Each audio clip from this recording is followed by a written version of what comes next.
Scene opens in past. A quiet woman sat alone, staring down at a lunchbox she had prepared with trembling hands. Her heart pounded so loudly, it felt as if it might burst from her chest. A small smile slowly formed on her lips, as she imagined the person who would receive it. This was Nagare Mari, 35 years old, a single mother, and possibly the most anxious human being on the planet. She was simply a mother whose entire world revolved around her son. That morning began like any other. The moment a boy stepped into the room and greeted her, Mari nearly launched herself into orbit. Her son had simply walked into the room, yet she reacted like a horror movie victim spotting a ghost behind her. Instantly flustered, she apologized for being startled. Her son could only sigh. This was normal. Meet Nagare Kirisaki, a middle school student who, despite being 14 years old, somehow seemed more emotionally stable than the adult raising him. Mari immediately started worrying about whether she had embarrassed herself. Kirisaki immediately started reassuring her. A daily ritual at this point. With a bright smile, he reminded her that her homemade lunches were the best in the world and gently encouraged her to have more confidence in herself. Those simple words were enough to light up Mari's face. To Kirisaki, his mother was kind, hardworking, and precious. To Mari, her son was her greatest pride.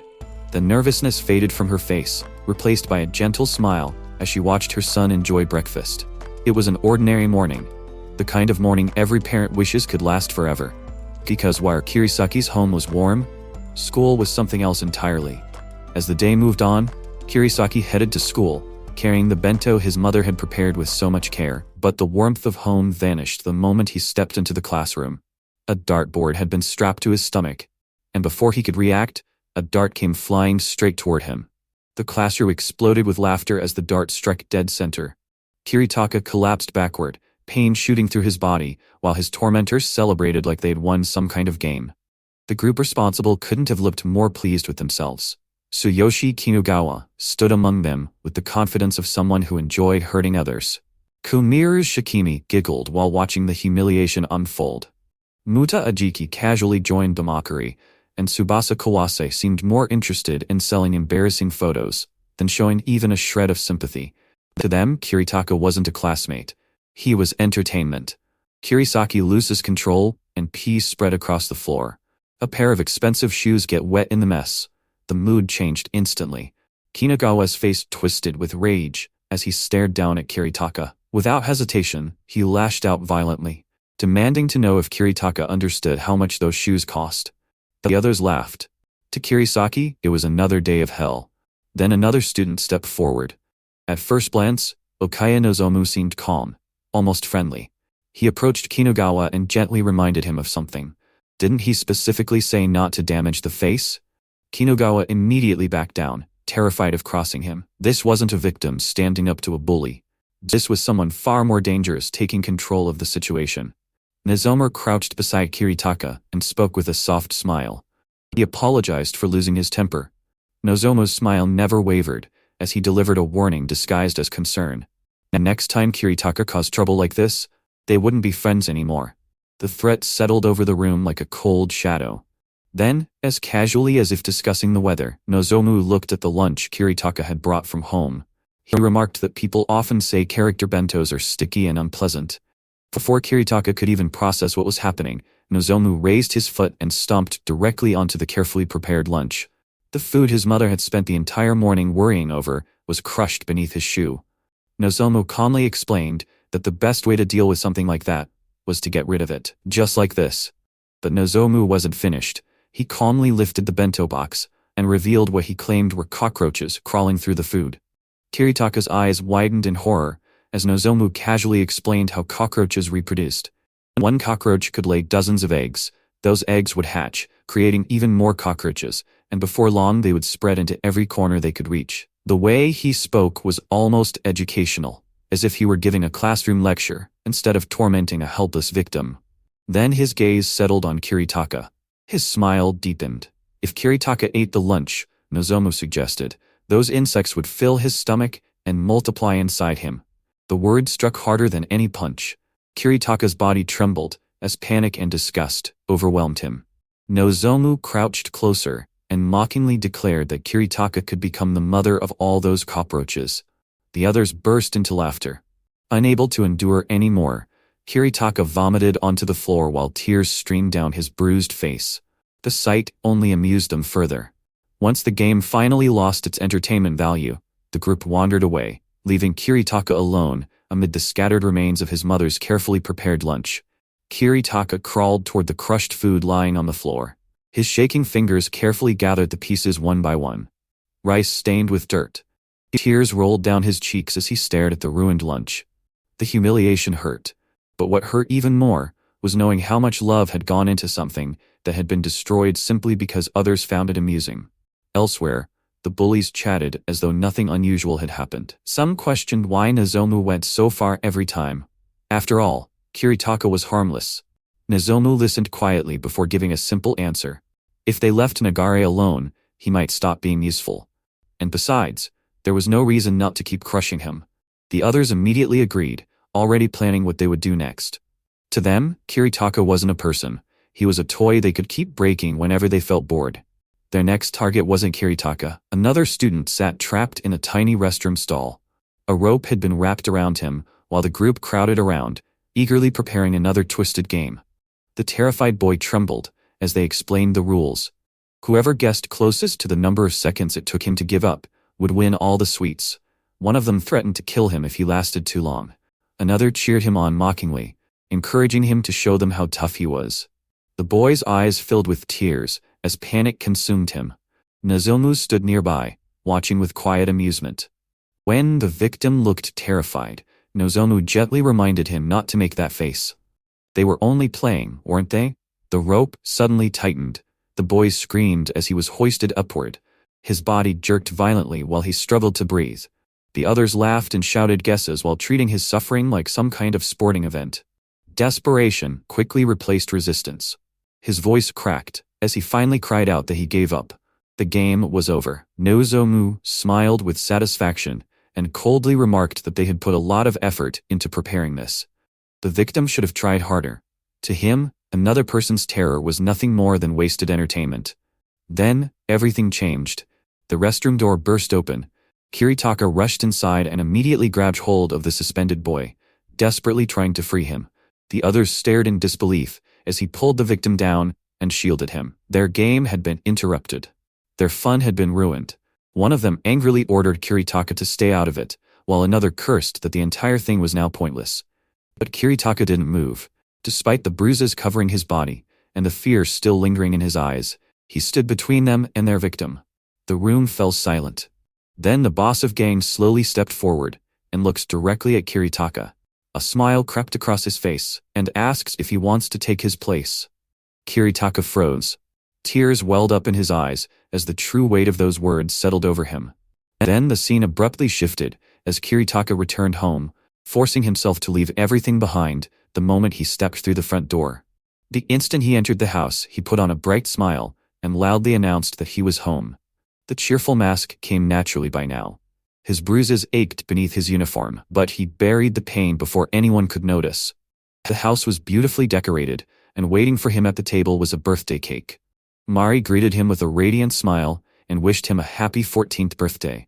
Confetti drifted through the air as she proudly presented the cake she had prepared.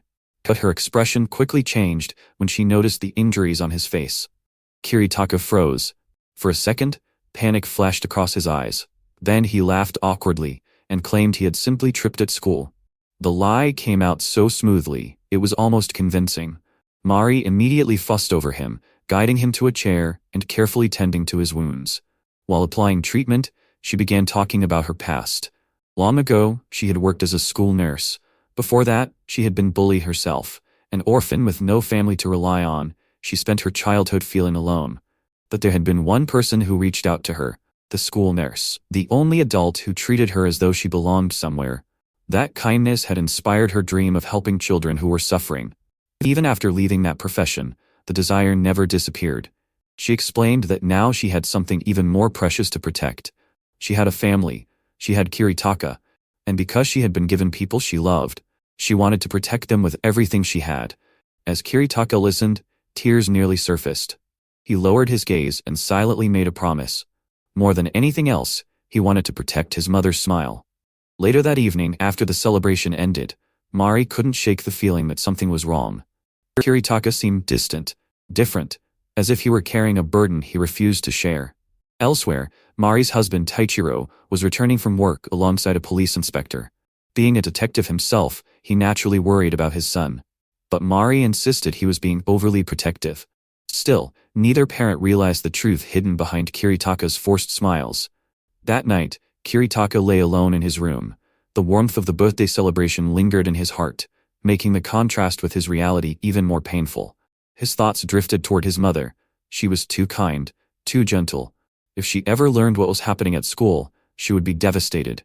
Then his phone suddenly vibrated. A message had arrived from Kawase. Attached was a video file. Kiritaka's stomach sank. The message instructed him to come to the observatory. Fear instantly gripped him. For a brief moment he glanced toward his sleeping mother. The image of her resting peacefully only strengthened his resolve. Quietly, without waking anyone, he slipped out into the cold winter night. Snow fell softly as he arrived at the observatory. The moment he stepped onto the rooftop, he found them already waiting. Every member of the group was there. They looked pleased to see him. Nozomu greeted him with a smile, almost impressed that he had actually come. The others immediately started mocking him. Their conversation quickly turned toward Mari. They spoke about her in disgusting ways, casually discussing which of them would choose her if given the chance. The words sliced through Kiritaka far deeper than any beating ever could. Something inside him snapped. For the first time, he screamed at them to shut up. The group burst into laughter. Nozomu slowly approached, his expression darkening ever so slightly. Once again, he pointed out the look in Kiritaka's eyes, that same look he hated, the look of someone who still hadn't accepted his place beneath them. Calmly, almost tenderly, Nozomu asked when Kiritaka was finally going to learn where he belonged. Then, he pulled out his phone. Displayed on the screen was a video. Kiritaka immediately recognized it. The color drained from his face. Nozomu explained that Kiritaka should be the one spreading the video around. If he did it himself, things would be much easier. Kiritaka's entire body trembled as he shook his head. No, he couldn't do it. He wouldn't. Tears streamed down his face as he desperately refused. Nozomu stared at him for a moment before letting out a small laugh. Then, with the same casual tone he always used when suggesting something harmless, he pointed toward the edge of the observatory. If Kiritaka jumped off the cliff, Nozomu said he would delete the video. The rooftop fell silent. Kiritaka stared toward the edge. Nozomu assured him he probably wouldn't die. Maybe he'd just break a few bones. The others eagerly joined in, encouraging him to jump. Their excitement grew with every passing second. To them, this was just another game. Kiritaka dropped to his knees. His tears wouldn't stop. Nozomu crouched beside him and calmly explained the choice: either jump from the observatory or let the video spread. The countdown began. The pressure crushed him from every side. Then finally, Kiritaka stood up. Without another word, he turned and began running toward the edge. At that exact moment, Mari's phone suddenly started ringing. She looked down at the screen and saw Kiritaka's name. She follows his location, confused. She wondered why her son would be outside in the freezing mountains in the middle of winter. And then she looked up. Her eyes widened in horror. Mari's heart nearly stopped. Kiritaka hit the ground below with a sickening impact. His desperate cry echoed across the mountains. Mari screamed his name with every ounce of strength she had, her voice tearing apart in her throat as she ran forward. Kiritaka's vision fading as tears streamed from his eyes. His lips trembled weakly, calling out his mom. Out of a sudden, a vehicle passed over him, crushing all hopes of life. She sprinted toward him, slipping through the snow, refusing to accept what her eyes were seeing. Again and again she screamed for him not to leave her, not to disappear, not to die. When she finally reached him, she collapsed beside his motionless body and pulled him into her arms. Her cries echoed through the night as she desperately begged him to come back. The snow continued falling, indifferent to her grief. Up above, panic spread through the group. Some immediately wanted to run. Others worried about being arrested. The reality of what had happened finally began sinking in. Yet even then, Nozomu remained strangely calm. He stared down at the scene below, quietly muttering that Kiritaka had escaped him. Escaped the game. Escaped everything. Her words carried no guilt, only disappointment. As Mari's agonized cries continued below, Nozomu simply turned away. The tragedy shattered the Nagare family. Mari could barely function afterward. Every day felt like a nightmare she couldn't wake up from. She spent her nights curled up in bed, clutching her chest as grief consumed her from the inside. Taichiro suffered just as much, but he tried to remain composed, believing that uncovering the truth was the only thing he could still do for his son. The official investigation quickly moved toward a simple conclusion: suicide. But Mari couldn't accept it. As she prepared meals in the empty house, memories of Kiritaka haunted every corner. Questions she couldn't answer gnawed at her constantly. Had she failed him? Had she missed the signs? Was she responsible for not protecting him? The guilt grew heavier with each passing day, until it became impossible to ignore. Then one evening, while cleaning Kiritaka's room, Mari discovered something hidden inside a drawer: a diary. At first, she simply stared at it. Then she slowly opened the first page. The entries began innocently enough: dates, daily events, small incidents. But as she continued reading, her hands started trembling. Page after page documented abuse. Every cruel prank, every beating, every humiliation.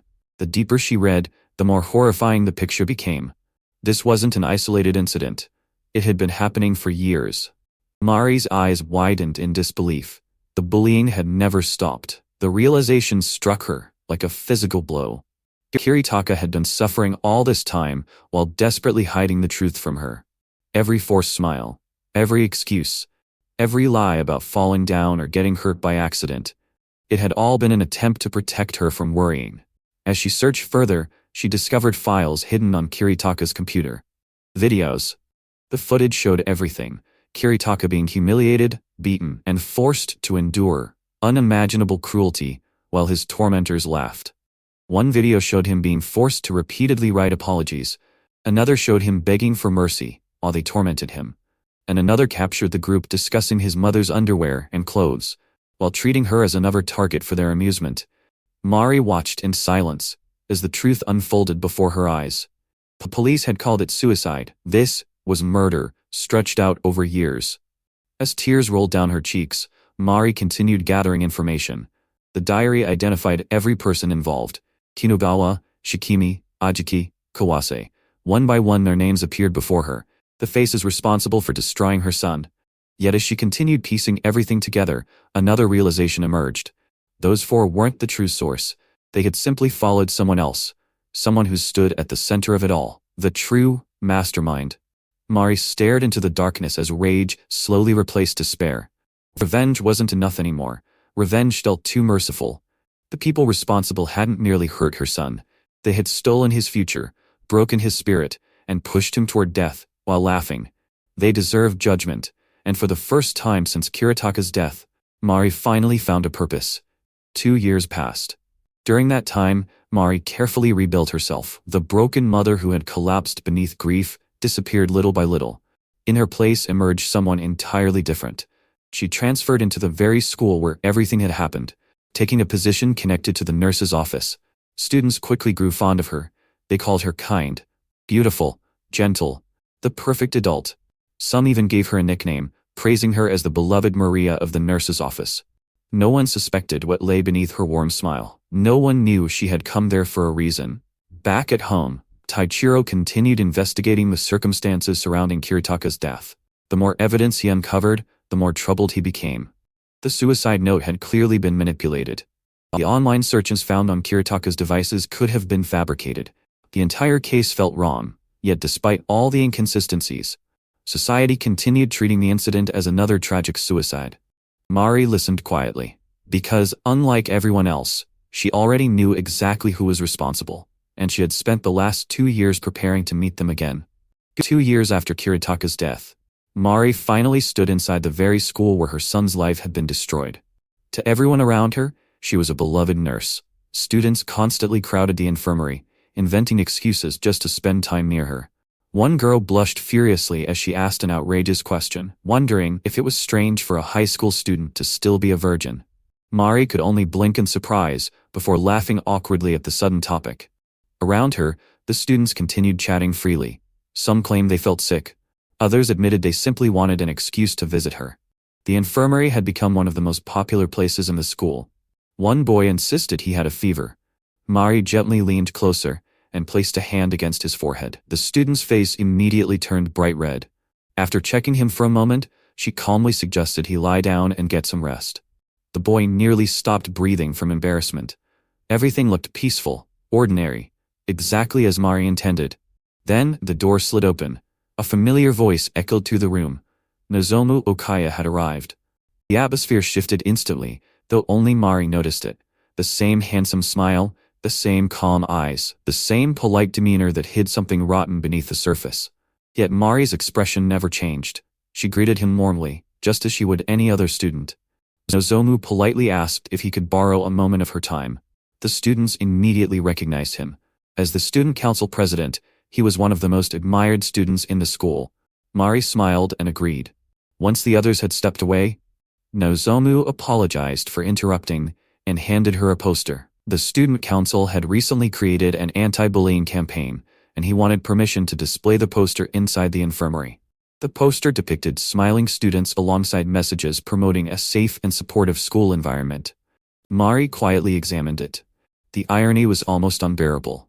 The person standing before her had destroyed countless lives through bullying, yet now he was presenting himself as a symbol of kindness and leadership. She smiled and praised his efforts. She commented on how admirable he was, always working so hard for the benefit of others. Nozomu smiled modestly. According to him, helping people wasn't a burden. He simply enjoyed doing it. Mari continued the conversation casually, mentioning that she had heard he planned to become a psychiatrist like his father, someone who would devote his life to healing damaged hearts. Again, Nozomu smiled, appreciating the nobility and admirability of a profession dedicated to saving people. As he listened to her praise, Mari carefully observed him, noting every expression, word, and tiny movement. Nozomu then remarked that scars aren't always visible, to which Mari responded with a smile, understanding this better than anyone. The conversation slowly shifted as Nozomu commented that Mari reminded him of someone connected to his mother, whose name he had heard before. Mari remained calm. And when Nozomu casually asked if she knew his mother, she replied that she had heard of her, mentioning that Okaya Mina had once worked as a nurse as well. Nozomu seemed pleased by the answer, noting that Mari knew quite a lot about him. Mari smiled gently, knowing him far better than he realized or would ever imagine. As the nurse in the infirmary knows everything, this thought echoed through her mind, recalling that everything after Kiritaka's death had been carefully planned. 2 years ago, the first person Mari killed was Nagare Mari, the grieving mother who had broken down after losing her son, no longer existing.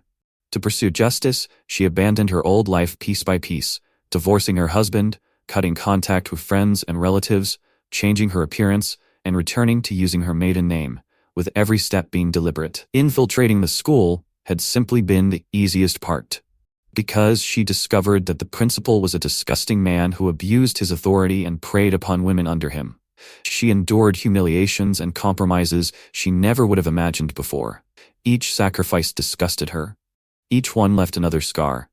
But she accepted all of it. Because Mari hadn't come here as a nurse, she had come here as an executioner, and Nozomu Okaya had just walked willingly into her sight. The judgment of Kiritaka's killers had finally begun. And this time, Kiritaka's mother was the one setting the rules. Meanwhile, another piece of the puzzle revealed itself elsewhere on campus. Behind one of the school buildings, a frightened girl named Yajima stood trembling as she handed over money. Her voice shook with embarrassment as she apologized. She could only bring 20,000 yen this month. Exam preparations had made it impossible to keep working part-time. She begged for forgiveness, hoping the reduced payment would be enough. The response came instantly. A brutal kick slammed into her body, knocking her to the ground. Tsubasa Kawase stared down at her with open disgust. Gone was the smiling student everyone saw in public. As he shoved a phone toward her trembling face, on the screen was a video, which was enough to destroy her future. Enough to ruin her chances of entering university. Kawase reminded her exactly what was at stake. If the video ever spread online, her life would be over. The monthly payment had already increased from 20,000 yen to 30,000. And now he demanded even more. As Yajima struggled to breathe through her fear, the pressure became too much. Nausea overwhelmed her, and she suddenly vomited all over herself. Kawase immediately recoiled in disgust. He cursed at her, while she sat frozen in humiliation, tears streaming down her face. And then a voice interrupted them. Everyone froze. Standing at the entrance was Mari. The sight of her instantly drained the color from Kawase's face. Yajima stared at the nurse in disbelief. For a brief moment, nobody moved. Then Kawase's survival instincts kicked in. Without missing a beat, he rushed toward Yajima and pretended to comfort her. He loudly explained that she had suddenly become sick, and he was only trying to help. Her performance was painfully obvious. But Mari simply smiled as though she believed every word. She crouched beside Yajima and gently asked whether she wanted to come to the infirmary. Yajima's eyes widened. The girl could barely speak. Kawase leaned close and quietly whispered another threat into her ear. If she talked about the shoplifting video, he would release it immediately. The terror in her eyes returned at once. Mari noticed everything. The trembling, the tears, the fear. She knew exactly what was happening. But instead of exposing Kawase on the spot, she softly reassured Yajima that everything was okay. The girl forced out a weak response, insisting she was fine. Mari nodded. Then she gently took Yajima's shaking hands into her own. Her voice was warm, comforting. The kind voice Kiritaka had desperately needed years ago. She told Yajima that the infirmary existed for children like her. If anything like this ever happened again, she should come to her immediately. For the first time since the encounter began, Yajima's expression softened. Someone had finally reached out to her. Someone had finally noticed. As the moment ended, Kawase relaxed slightly. Maybe Mari hadn't figured anything out after all. And then she smiled and casually held up his phone. Kawase's heart nearly stopped. At some point during the confusion, Mari had taken it from him. She cheerfully informed him that she would return it after class. The smile never left her face. Then she reminded him of something else. Students weren't allowed to use their phones during school hours. Surely he knew that. Kawase could only stare. For the first time he felt genuinely uncomfortable around her. Later that day, the remaining members of the group gathered together. Shikimi arrived first, followed by Ajiki and Kinugawa. The mood was tense. Kawase explained what had happened with Mari, and nobody seemed pleased by the story. Some worried they might get caught. Others dismissed the concern entirely. After all, nobody had uncovered the truth behind Kiritaka's death 2 years ago. So why would anyone find out now? Yet despite those words, uneasiness lingered among them. Then Nozomu appeared. The conversation immediately died. The others instinctively looked toward him. Something about his presence always demanded attention. Kawase nervously tried to explain himself, but before he could finish, Nozomu calmly asked a question. Was he talking about Nagare Kiritaka? The name alone sent a chill through the group. Kawase immediately apologized. He hadn't meant to bring it up. But Nozomu simply smiled. A cold, unreadable smile. He admitted that hearing Kiritaka's name wasn't what bothered him. The real problem was something else. Even now, after all this time, he still remembered those eyes. Those stubborn eyes that had continued resisting until the very end. The others fell silent. Kawase suddenly brightened and pulled out a thick stack of money. He proudly announced that business had been going well lately and offered some of the cash as a gift for everyone. But behind Nozomu's smile, something darker remained. Because unlike the others, he still hadn't forgotten Kiritaka. After Nozomu left, Kawase tried to brush it off, forcing a laugh and pretending nothing was wrong, but something inside him had been shaken. Shikimi teased him playfully, while Ajiki and Kinugawa mocked him for panicking so easily. Yet Kawase couldn't shake the uncomfortable feeling crawling beneath his skin. The group eventually drifted back into old habits, just like before, just like they had done countless times. The memory of another victim surfaced. A boy forced to hand over money, a boy humiliated in front of everyone, a boy whose suffering had once entertained them. Kiritaka. The recollection twisted inside Kawase's mind. Back then, they had treated everything like a game, extorting money, threatening him, taking whatever they wanted. Every excuse had been enough to justify another round of torment. If he couldn't bring enough cash, they took what little he had. If he cried, they laughed. If he resisted, they hurt him more. Even now, fragments of those moments remained burned into their memories. Nozomu wasn't remembering them fondly. He was remembering the look in Kiritaka's eyes, the look that refused to disappear. The look that still haunted him. Even after death, Kiritaka was still causing problems. Even after disappearing, he was still embarrassing him. Elsewhere, Mari continued her preparations. Back at home, she sat alone in front of her computer, methodically gathering information. Every student, every teacher, every weakness hidden beneath the surface. Her inbox overflowed with messages from troubled students, seeking advice. One girl worried about her boyfriend, refusing to wear protection. Another asked questions she felt too embarrassed to discuss with anyone else. Mari answered them all patiently, because this role wasn't an act. The kindness she showed these children was genuine. The desire to protect them was genuine. But beneath that kindness lay another purpose, a far darker one. As the night deepened, Mari opened a file containing information about Kawase Tsubasa, attention seeker, habitual extortionist, a coward who relied on blackmail and humiliation to control others. The more Mari investigated, the clearer the picture became. Kawase wasn't brave. He wasn't strong. He simply preyed on people weaker than himself. Whenever he felt threatened, he hid behind others, a vile and cowardly demon. Another file contained evidence involving Yajima. The images were enough to make Mari's expression harden. The girl had been manipulated, threatened, and exploited for months. The shoplifting video wasn't simply being used for extortion. Kawase had built an entire system around her fear. Every payment, every threat, every humiliation. Hours later, she finally pushed herself away from her desk. The house was silent, dark, lonely. She changed clothes and walked through the familiar rooms until she arrived at the place she visited every night, Kiritaka's room. Everything remained exactly as he had left it. Photographs lined the shelves. Memories filled every corner. The sight never became easier. Slowly she climbed onto the bed and wrapped her arms around the pillow she always kept close. A mother's embrace, searching for a child who could never return. Tears filled her eyes. The loneliness pressed down on her chest. But even in that pain, her resolve remained unshaken, promising to do her best, no matter how long it takes, no matter how painful it becomes. The next day arrived. Kawase sat alone in his room counting money. The extortion business was going well. Yajima continued paying. Everything seemed normal. Then his phone vibrated. A new message. Kawase frowned and reached for it. The instant he looked at the screen, his expression changed. The confidence vanished. The color drained from his face. A cold sweat ran down his neck.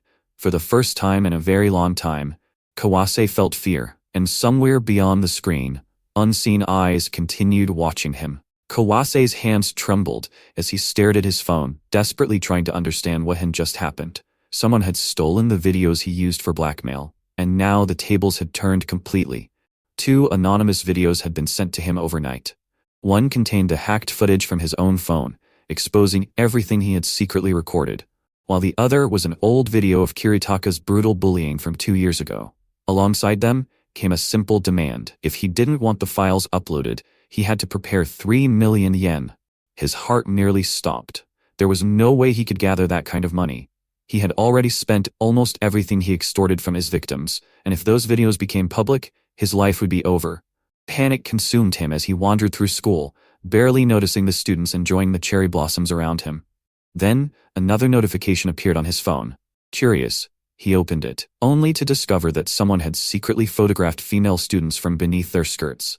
The sender mockingly praised the quality of his work, before informing him that the pictures had already been forwarded to countless people. The blood drained from Kawase's face.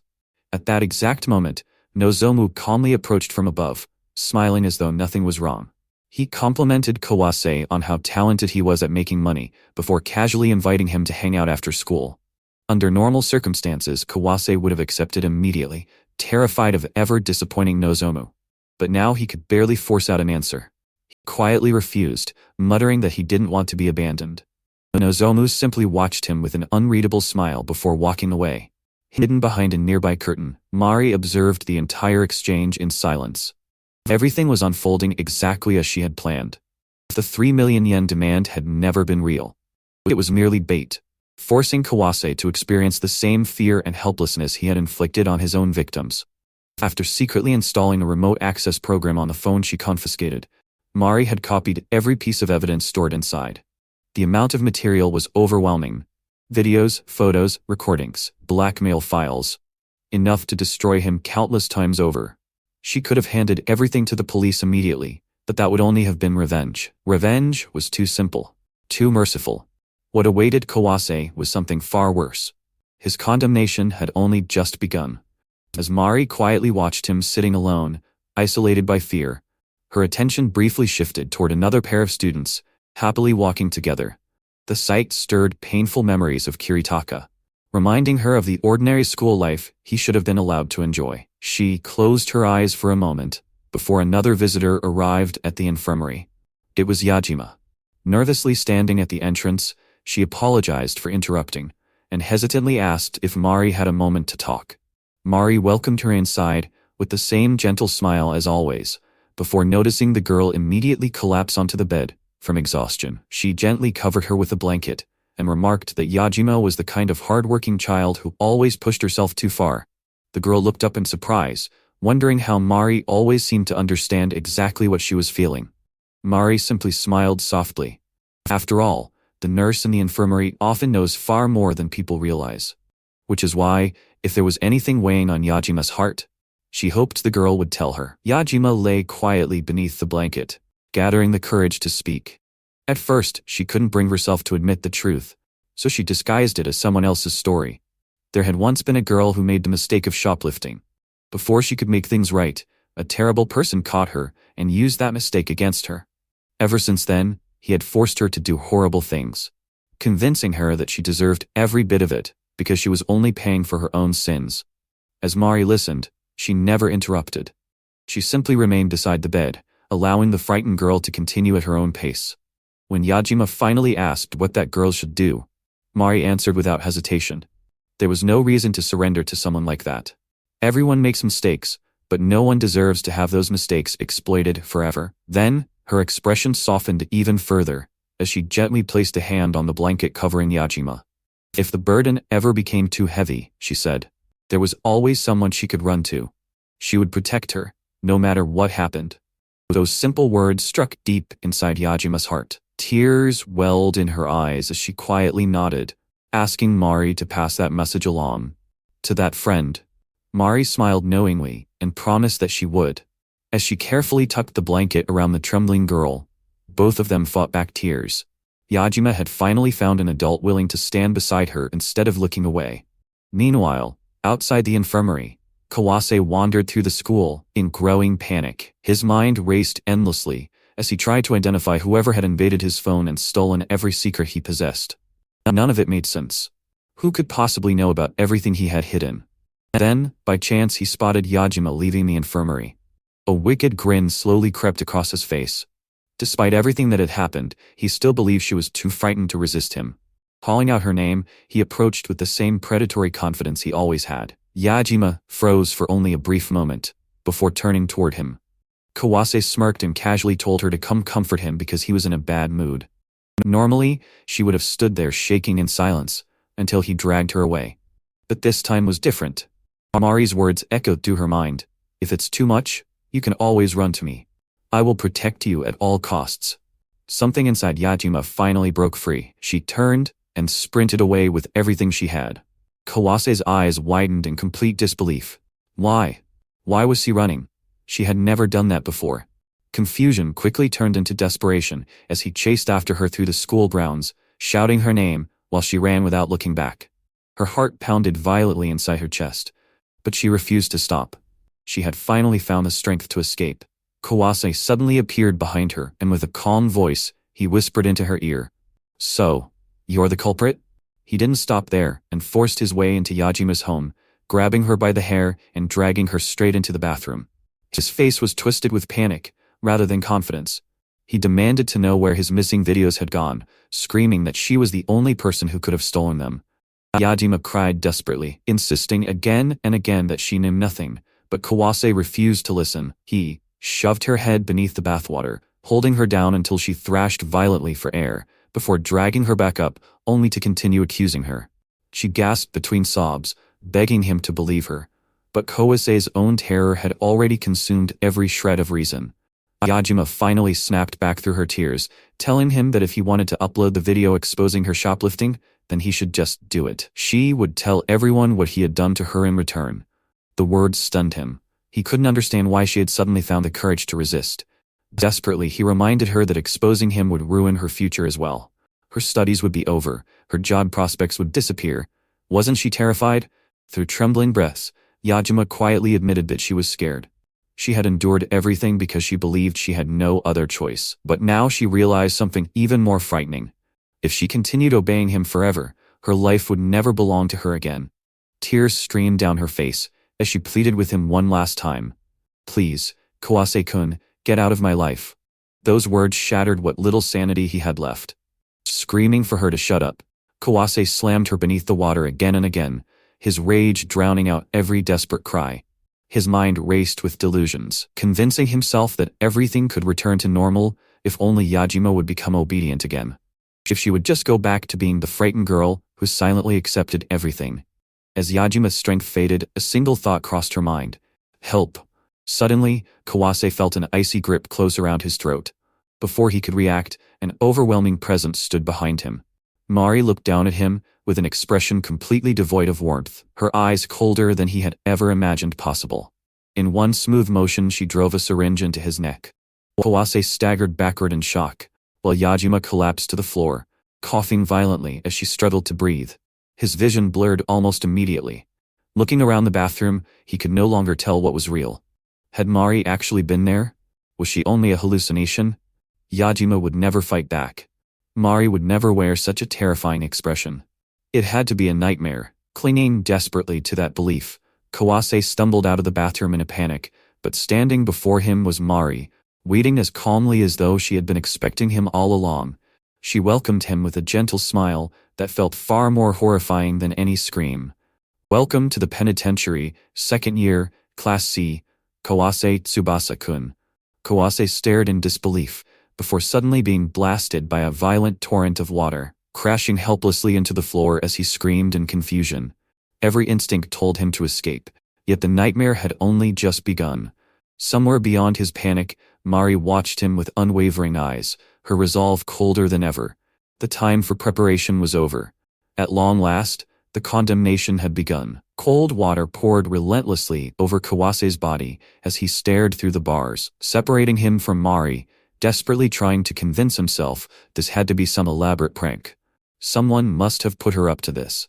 No ordinary school nurse would ever go this far. But Mari quietly denied it. There was no one else behind this. She had chosen to do it herself. The warmth that usually filled her smile was gone, replaced by an expression so calm that it terrified him even more. She explained that this wasn't a joke. This was punishment.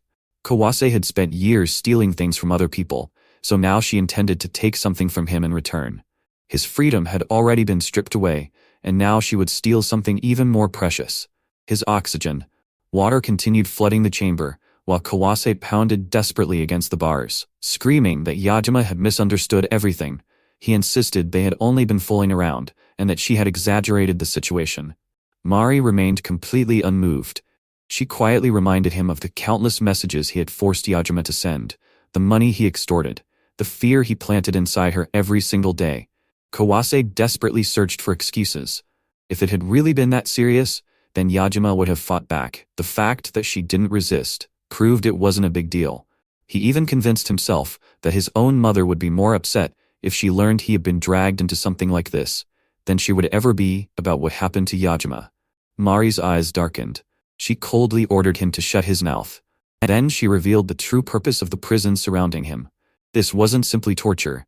It was redemption. The greatest crime he had ever committed carried a numerical value. If he could guess that number correctly, the restraints would unlock, and he would be free to leave. Otherwise, he would remain trapped while offering his own blood as penance for his sins. Kawase immediately began shouting random numbers while struggling against the handcuffs chained above him. Blackmail? Assault? Extortion? Which crime did she hate the most? His guesses grew more frantic with each passing second, but none of them brought any reaction from Mari. Meanwhile, the rising water had already reached his lips. Terror finally overwhelmed him. He threw away every ounce of pride and begged for forgiveness, crying that he was truly sorry for everything he had done. Mari watched him silently through the bars. His apologies sounded painfully familiar. They reminded her of another frightened child desperately begging for mercy while no one came to save him. Kawase broke down completely.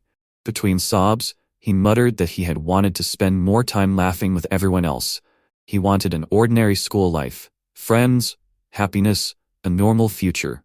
Then a single name slipped from his mouth. Nagare Kiritaka. Mari's gaze sharpened instantly. Kawase noticed her reaction and finally understood. The answer wasn't about blackmail or extortion at all. It had something to do with Nagare. His mind raced as he stared at the digital display attached to his wrist restraints. 4 digits, 4 numbers.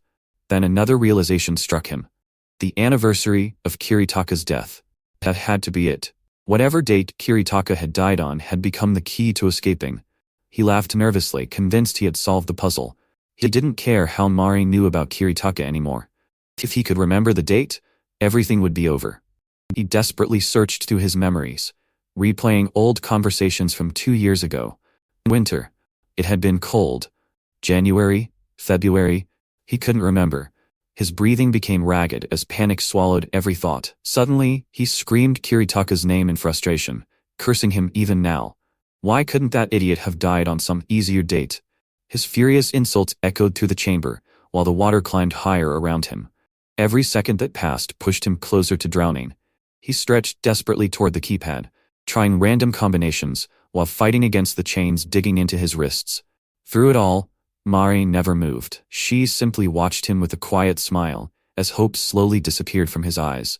And once every possible escape had been stripped away, Kawase finally understood that the real punishment was only just beginning. Kawase's breathing became frantic as he stared at the restraints cutting into his wrists. His fingers had already been sliced open trying to escape, yet the lock remained firmly in place. Blood dripped into the rising water while he screamed that he didn't know the date of Kiritaka's death and had no intention of dying in this place. Calmly watching from the other side of the bars, Mari showed no sympathy.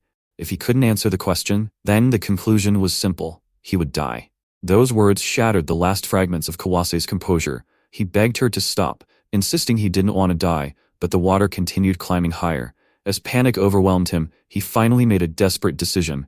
If he couldn't unlock the restraints, then he would cut off his own hand. Grabbing the blade with shaking fingers, he drove it toward his wrist, screaming through the agony as the knife tore into his flesh.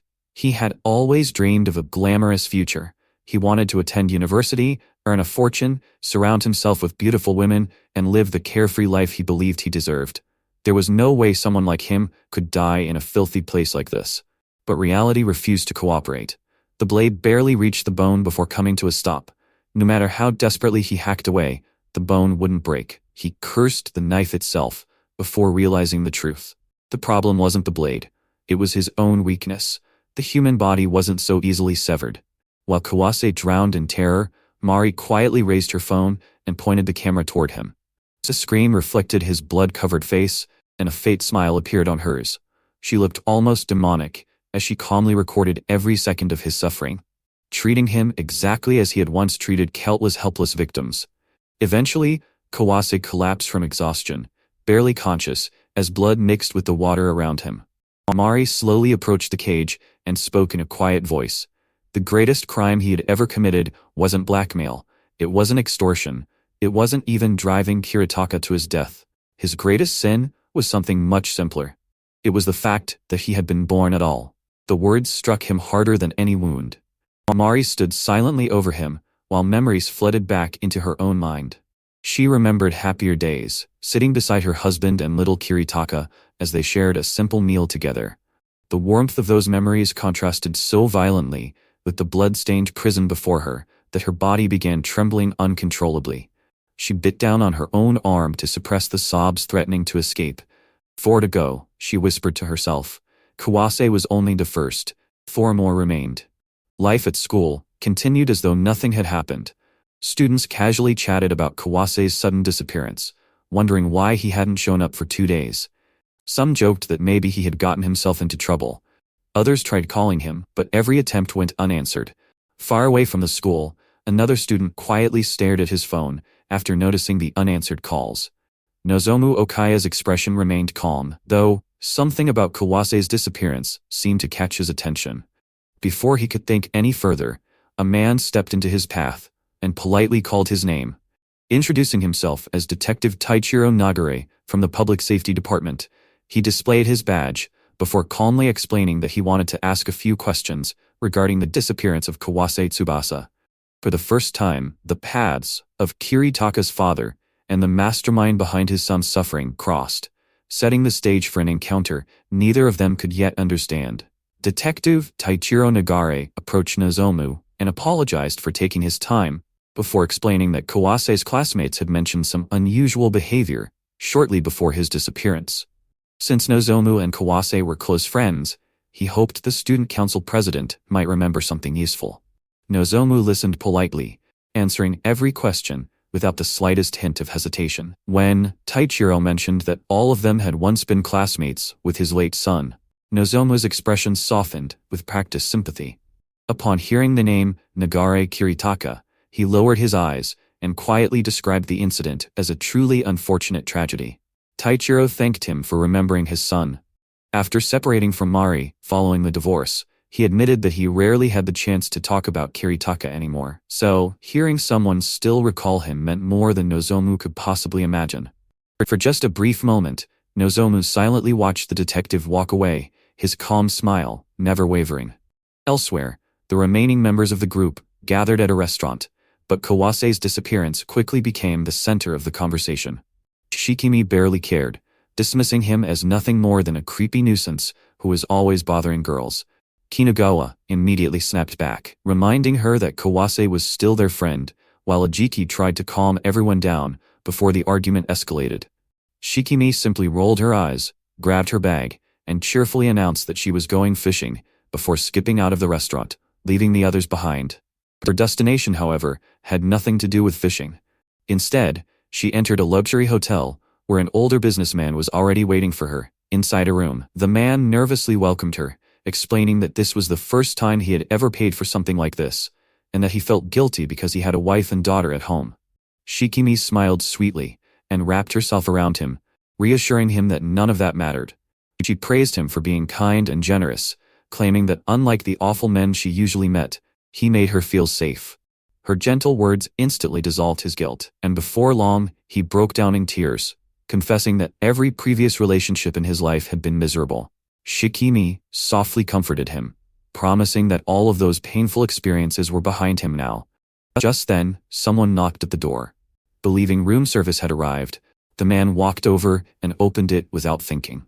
The instant the door swung open, another young man lunged forward, screaming in outrage, after finding his uncle inside a hotel room with what looked like a high school girl. Terrified, the businessman tried to explain, but the accusations only grew louder. Shikimi calmly stepped between them, apologized with an innocent smile, and claimed that she had only bitten the man's shoulder because he had looked so easy to tease. Then, as though the situation were completely ordinary, she sweetly asked if 1,000,000,000 yen would be enough compensation for everyone to forget what had happened. The businessman completely broke down after full treatment, begging through tears. He promised to pay any amount they demanded, if only they would keep everything secret. Hidden safely inside the bathroom, Shikimi relaxed in a warm bath, while happily scrolling through her phone, watching every desperate reaction unfold exactly as planned. She giggled while admiring the expensive clothes, jewelry, and gifts she had already taken from previous victims, proudly claiming each one as her own. Photos of luxurious dates, designer outfits, and wealthy admirers filled her screen, and every new memory made her smile even wider. Meanwhile, Mari quietly began asking questions around the school about Shitimi. One of the students admitted that Kawase had often confided in him, and that he worried the boy might have run away from home. Mari listened with her usual warmth, apologizing for being unable to offer any concrete help. She gently reassured the worried student that everything would be okay, and that Kawase would return. Her calm words quickly eased his fears. But as the conversation came to an end, Mari's expression subtly changed. There was something else she wanted to discuss. Something much more important than Kawase's disappearance. Lowering her voice, she asked whether he had ever heard the unsettling rumors surrounding Kumiru Shikimi. The rumors Mari mentioned spread through the school far faster than Shikimi had expected. The moment she stormed into the classroom, fury was written all over her face. Slamming her hands onto a desk, she demanded to know which one of them had leaked information about her side business. The room fell silent. Kinugawa looked completely confused, while Ajiki tried to calm her down, insisting nobody knew what she was talking about. But Shikimi refused to believe them. Her homeroom teacher had suddenly questioned her about being seen entering a love hotel with an older man. Only the people closest to her knew that secret. Someone had betrayed her. Kinugawa brushed the accusation aside, saying anyone could have seen her if she wandered around places like that. His careless response only made her angrier. She lashed out, kicking and hitting him, before shouting that she wasn't stupid enough to get caught so easily. Kinugawa grabbed her leg and snapped back, ordering her to stop suspecting her own friends. The words only pushed Shikimi further away. Shoving him aside, she declared that if any of them told Nozomu about what had happened, their friendship would be over. Hidden nearby, Mari quietly listened to the entire argument. A faint smile crossed her lips. Everything was unfolding exactly according to plan. She had already anticipated that once Shikimi became isolated, paranoia would begin tearing the group apart from the inside. Her investigation into Shikimi had uncovered far more than secret meetings with wealthy men. She had discovered evidence of compensated dating, suspicious financial transactions, and enough photographs to convince any teacher that the girl had become involved in dangerous activities. But Mari wasn't interested in exposing Shikimi immediately. Breaking trust between the bullies was far more valuable than simply punishing one of them. As she looked over the evidence, Mari quietly reminded herself that this was only the beginning of what Shikimi deserved for what she had done to Kiritaka. One day, during class, Shikimi suddenly realized her gym clothes had disappeared. She immediately accused someone of stealing them, while the classroom erupted into confusion. Some students shrugged it off, assuming another prank had taken place. But then Kiritaka's former classmate opened his own bag and froze. Inside, neatly folded among his belongings, were Shikimi's missing clothes. His face instantly turned pale. Before he could even react, Shikimi stormed over and snatched the uniform out of his bag, blaring at him with cold fury. She demanded to know why he had stolen them. The boy desperately denied everything, insisting he had never seen the clothes before opening his bag. His classmates immediately began whispering among themselves. Others claimed he must have hidden them there himself. Even Kinugawa and Ajiki looked uncertain. The terrified boy pleaded over and over that he was innocent, but the classroom had already begun turning against him. Shikimi pressed even harder, loudly asking everyone to raise their hands if they truly believed he hadn't done it. Silence filled the room. Not a single hand went up. The boy looked around desperately, hoping someone, anyone, would stand beside him. Standing inches away, Shikimi leaned close enough for only him to hear. With a cruel smile, she whispered that apparently no one believed him. At that moment, painful memories surged through Mari's mind. She remembered Kiritaka standing alone years earlier, desperately trying to explain himself, while every classmate chose to stay silent. Back then, no one had spoken up because helping him held no value. Watching history repeat itself filled her with quiet rage, that lonely feeling. The crushing isolation Kiritaka had endured. She knew Shikimi would experience it soon enough. That evening, Mari sat quietly in Kiritaka's room, lighting incense before his photograph, as the room fell into complete silence. She gently reassured her son that everything was progressing just as she had promised. Then she rose from the floor and entered the hidden room where every thread of her investigation connected together. Photographs, reports, names, timelines, and evidence covered the walls, all linked by countless strands stretching toward a single target. As Mari stood before the web she had spent 2 years weaving, her gaze settled on Shikimi's photograph. Mari quietly vowed that Shikimi would walk that exact same path. 3 weeks had passed since Kawase disappeared, yet the mystery surrounding him only continued to grow. During lunch break, Nozomu gathered the remaining members of the group on the rooftop, calmly apologizing for calling them together without warning. He explained that despite the police finding no leads, Kawase had now been missing long enough that they could no longer ignore the situation. Shikimi casually dismissed the discussion, suggesting he had probably run off somewhere on a trip, while Kinugawa claimed Kawase wasn't the type to disappear into the mountains or the wilderness. Nozomu quietly listened before offering another possibility. Perhaps Kawase hadn't run away at all. Perhaps he had been killed. The rooftop instantly fell silent. Shock spread across every face, but Nozomu simply smiled and reminded them it was only a possibility. Even so, he urged everyone to remain careful. Yes, there really was someone targeting people connected to Kawase. The rest of them could be next. His warning lingered in everyone's minds as they instinctively exchanged uneasy glances. Meanwhile, inside the classroom, Shikimi's frustration only continued to grow.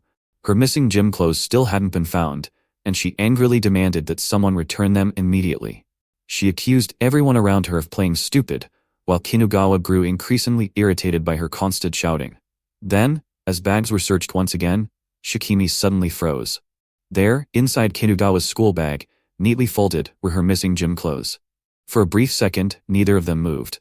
Then Shikimi slowly lifted the uniform into the air, staring at him with wide eyes, before her expression twisted into outrage.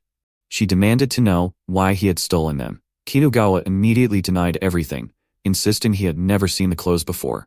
The accusation quickly spiraled into a furious argument.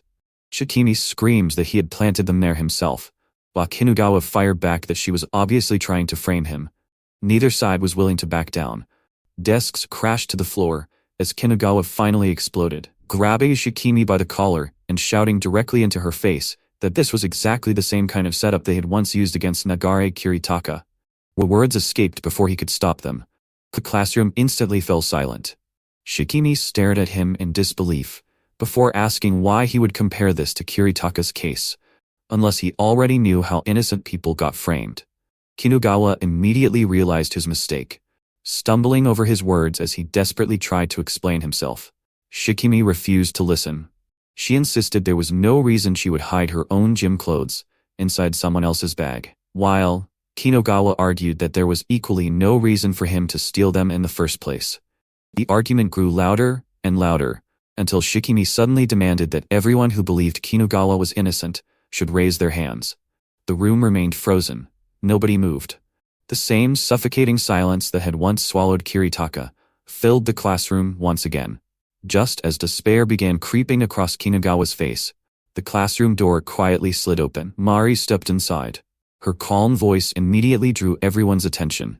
Without raising her tone, she explained that Kinugawa couldn't possibly have stolen the gym clothes, because he had been with her the entire time they supposedly disappeared. Mari's unexpected testimony stunned the entire classroom. Calmly smiling, she explained that Kinugawa couldn't have stolen Shikimi's gym clothes because he had been with her the entire time. Shikimi immediately questioned what she meant, and Mari simply replied that Kinugawa had stayed with her from start to finish. The story then rewound to an hour earlier. As Kinugawa walked through the hallway, Mari called out to him, asking if he could spare a few minutes, saying he had class, but Mari mentioned that she had seen him smoking behind the infirmary the day before. The words instantly stopped him in his tracks.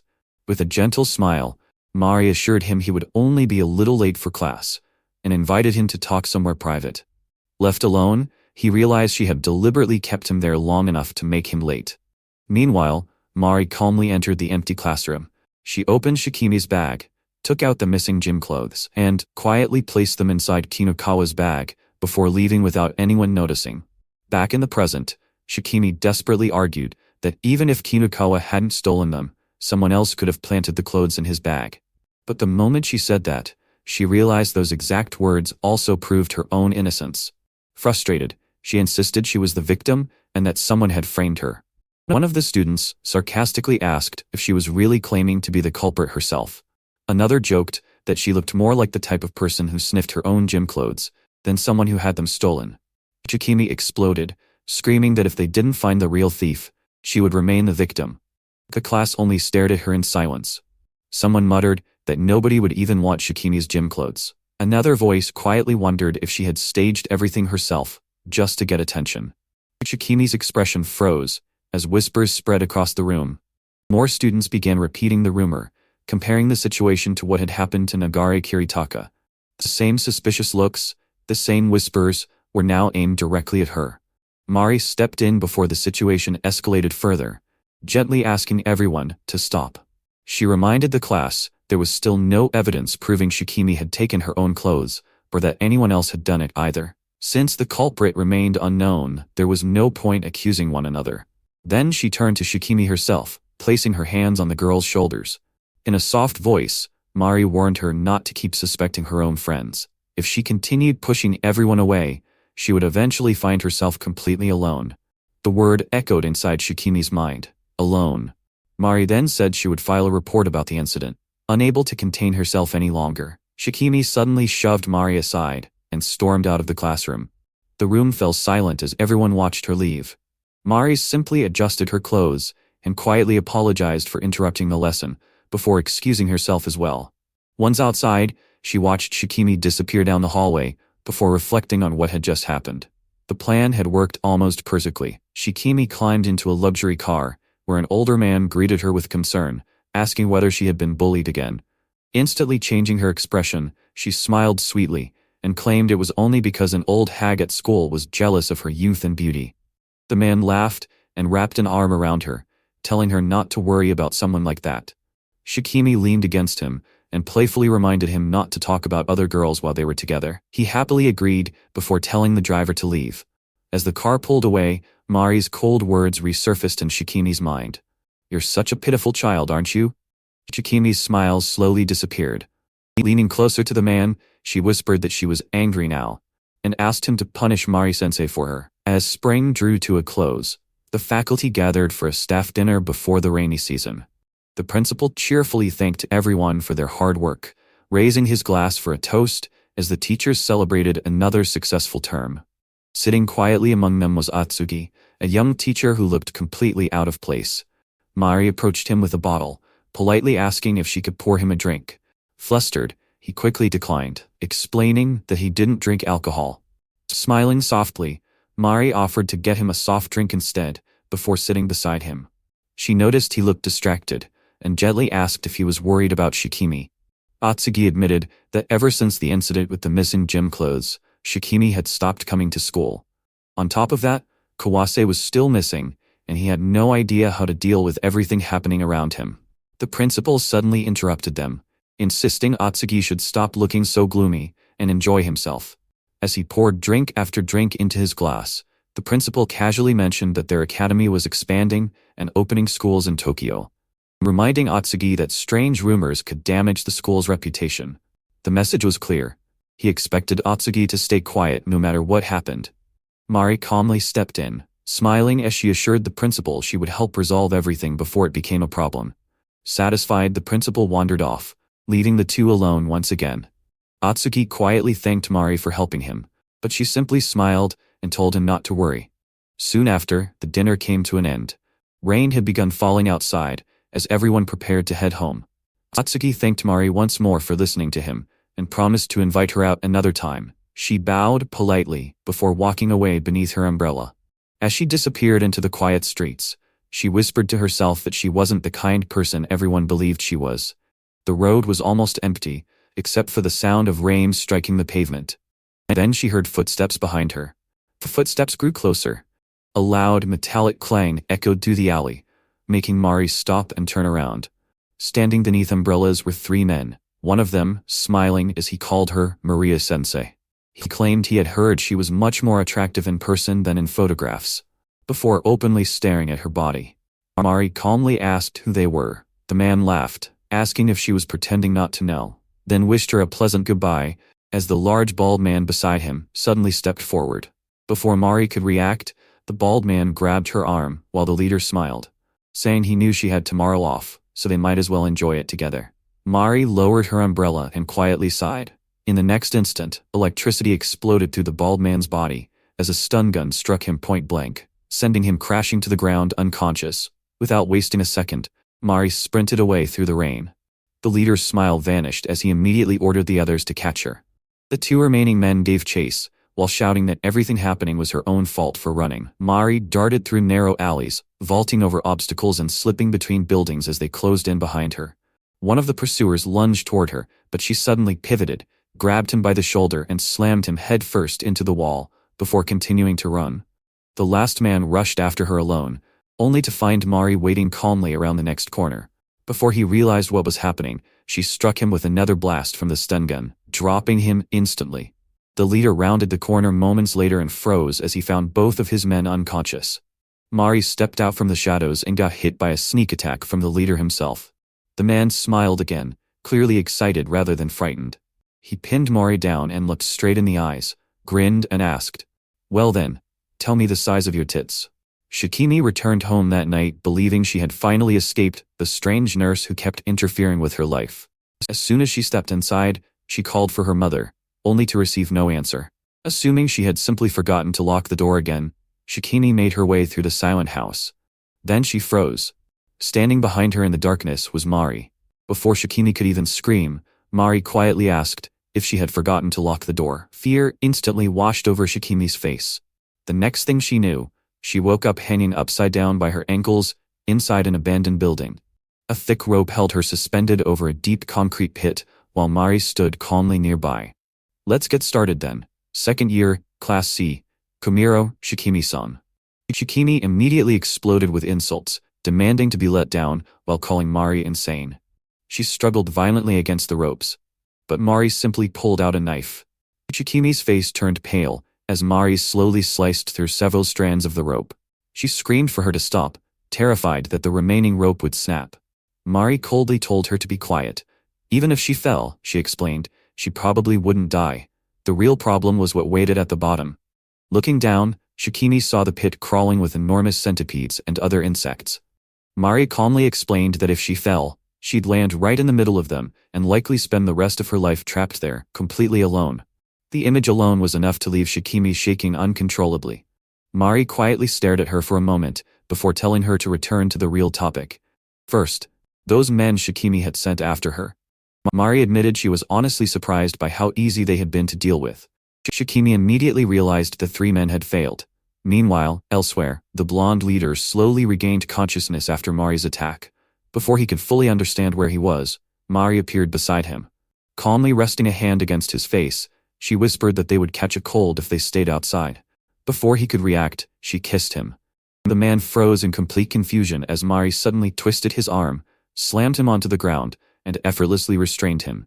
She remarked that there was a love hotel nearby, and suggested they continue talking there. Back in the abandoned building, Mari explained exactly what had happened. According to the man, Shikimi had simply hired them to play with Mari for a while. Nothing more. Mari looked at Shikimi and quietly remarked that birds of a feather really do flock together. Shikimi angrily called the man worthless and cursed Mari under her breath, but Mari ignored the insult completely. Instead, she lit a single candle and placed it beside the pit. Then, she delivered Shikimi's sentence. Just like Kawase, she said, Shikimi would receive a chance at repentance.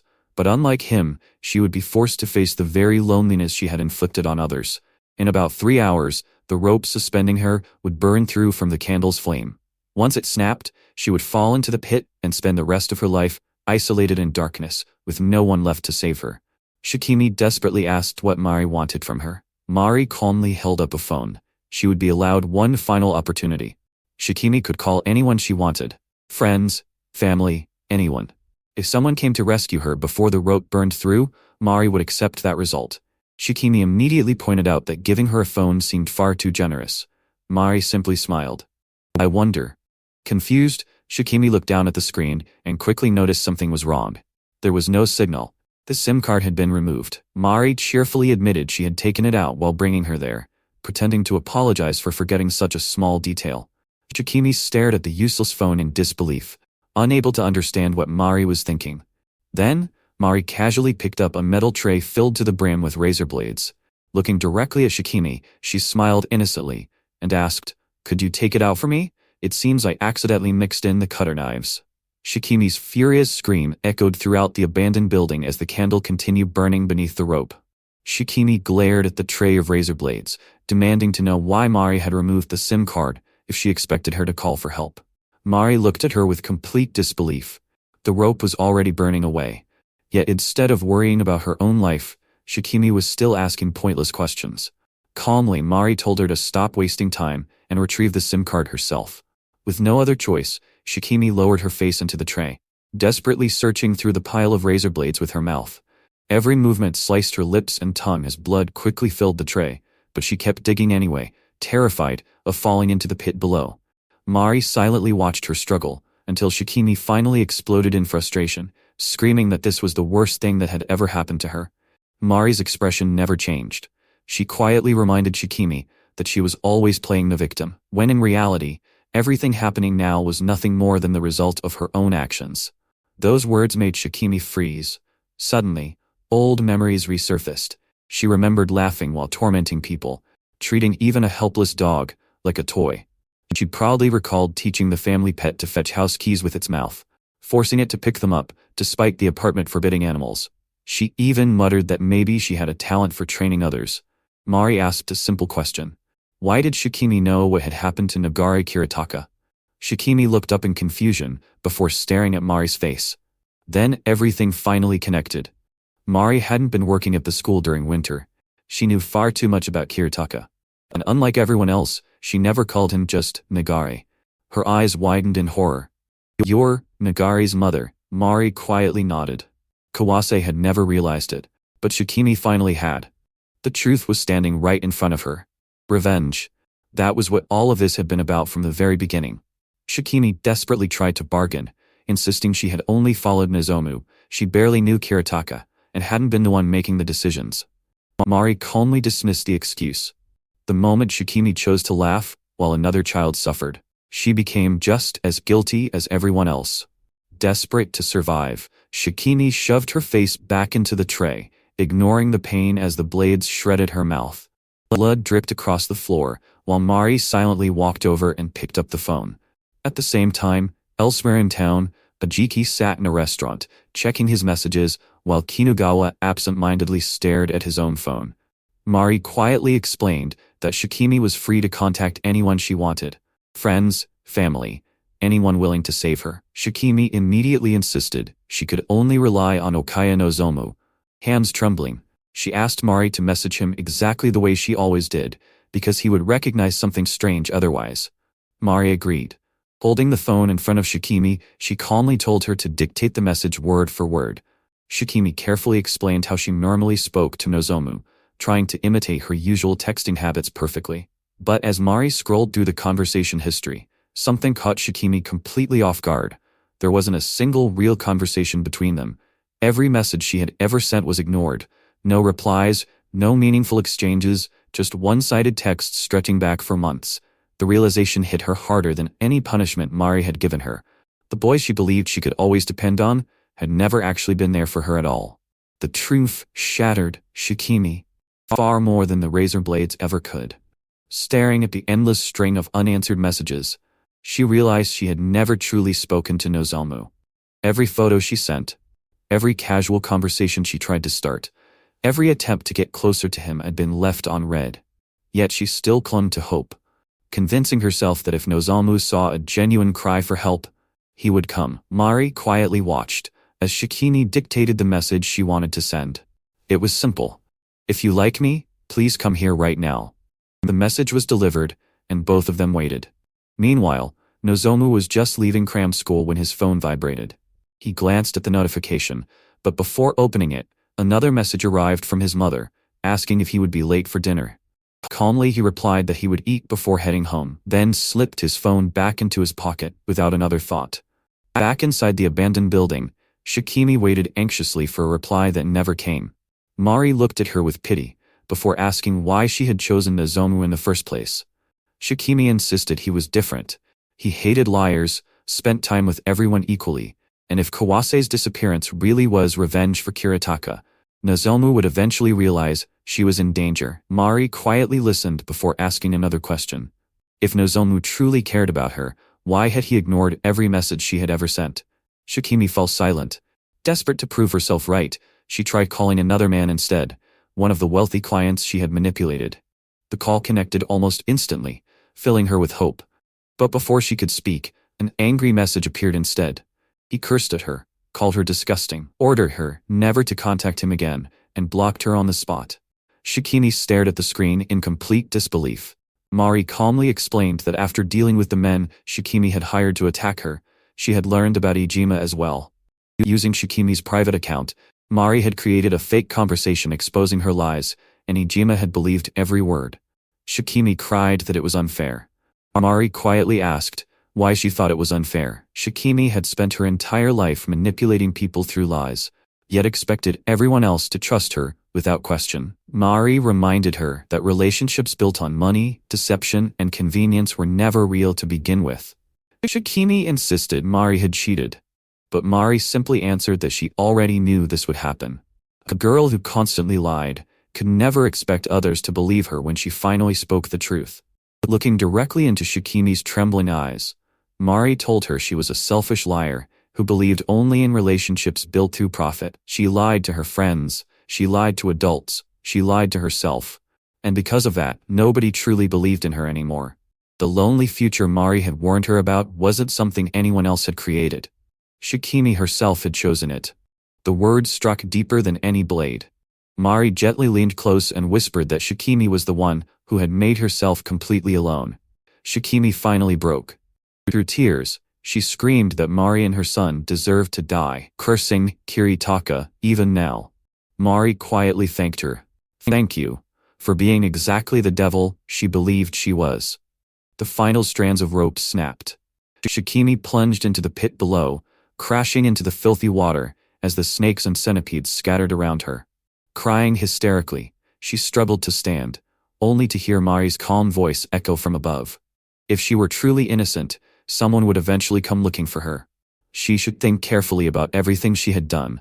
Alone in the darkness, surrounded by crawling creatures, Shikimi screamed for Nozomu, for anyone, but no answer ever came. She thrashed wildly as snakes slithered across her body, panic swallowing every remaining shred of composure. Above the pit, Mari quietly sat against the concrete wall, listening to the distant screams gradually fade.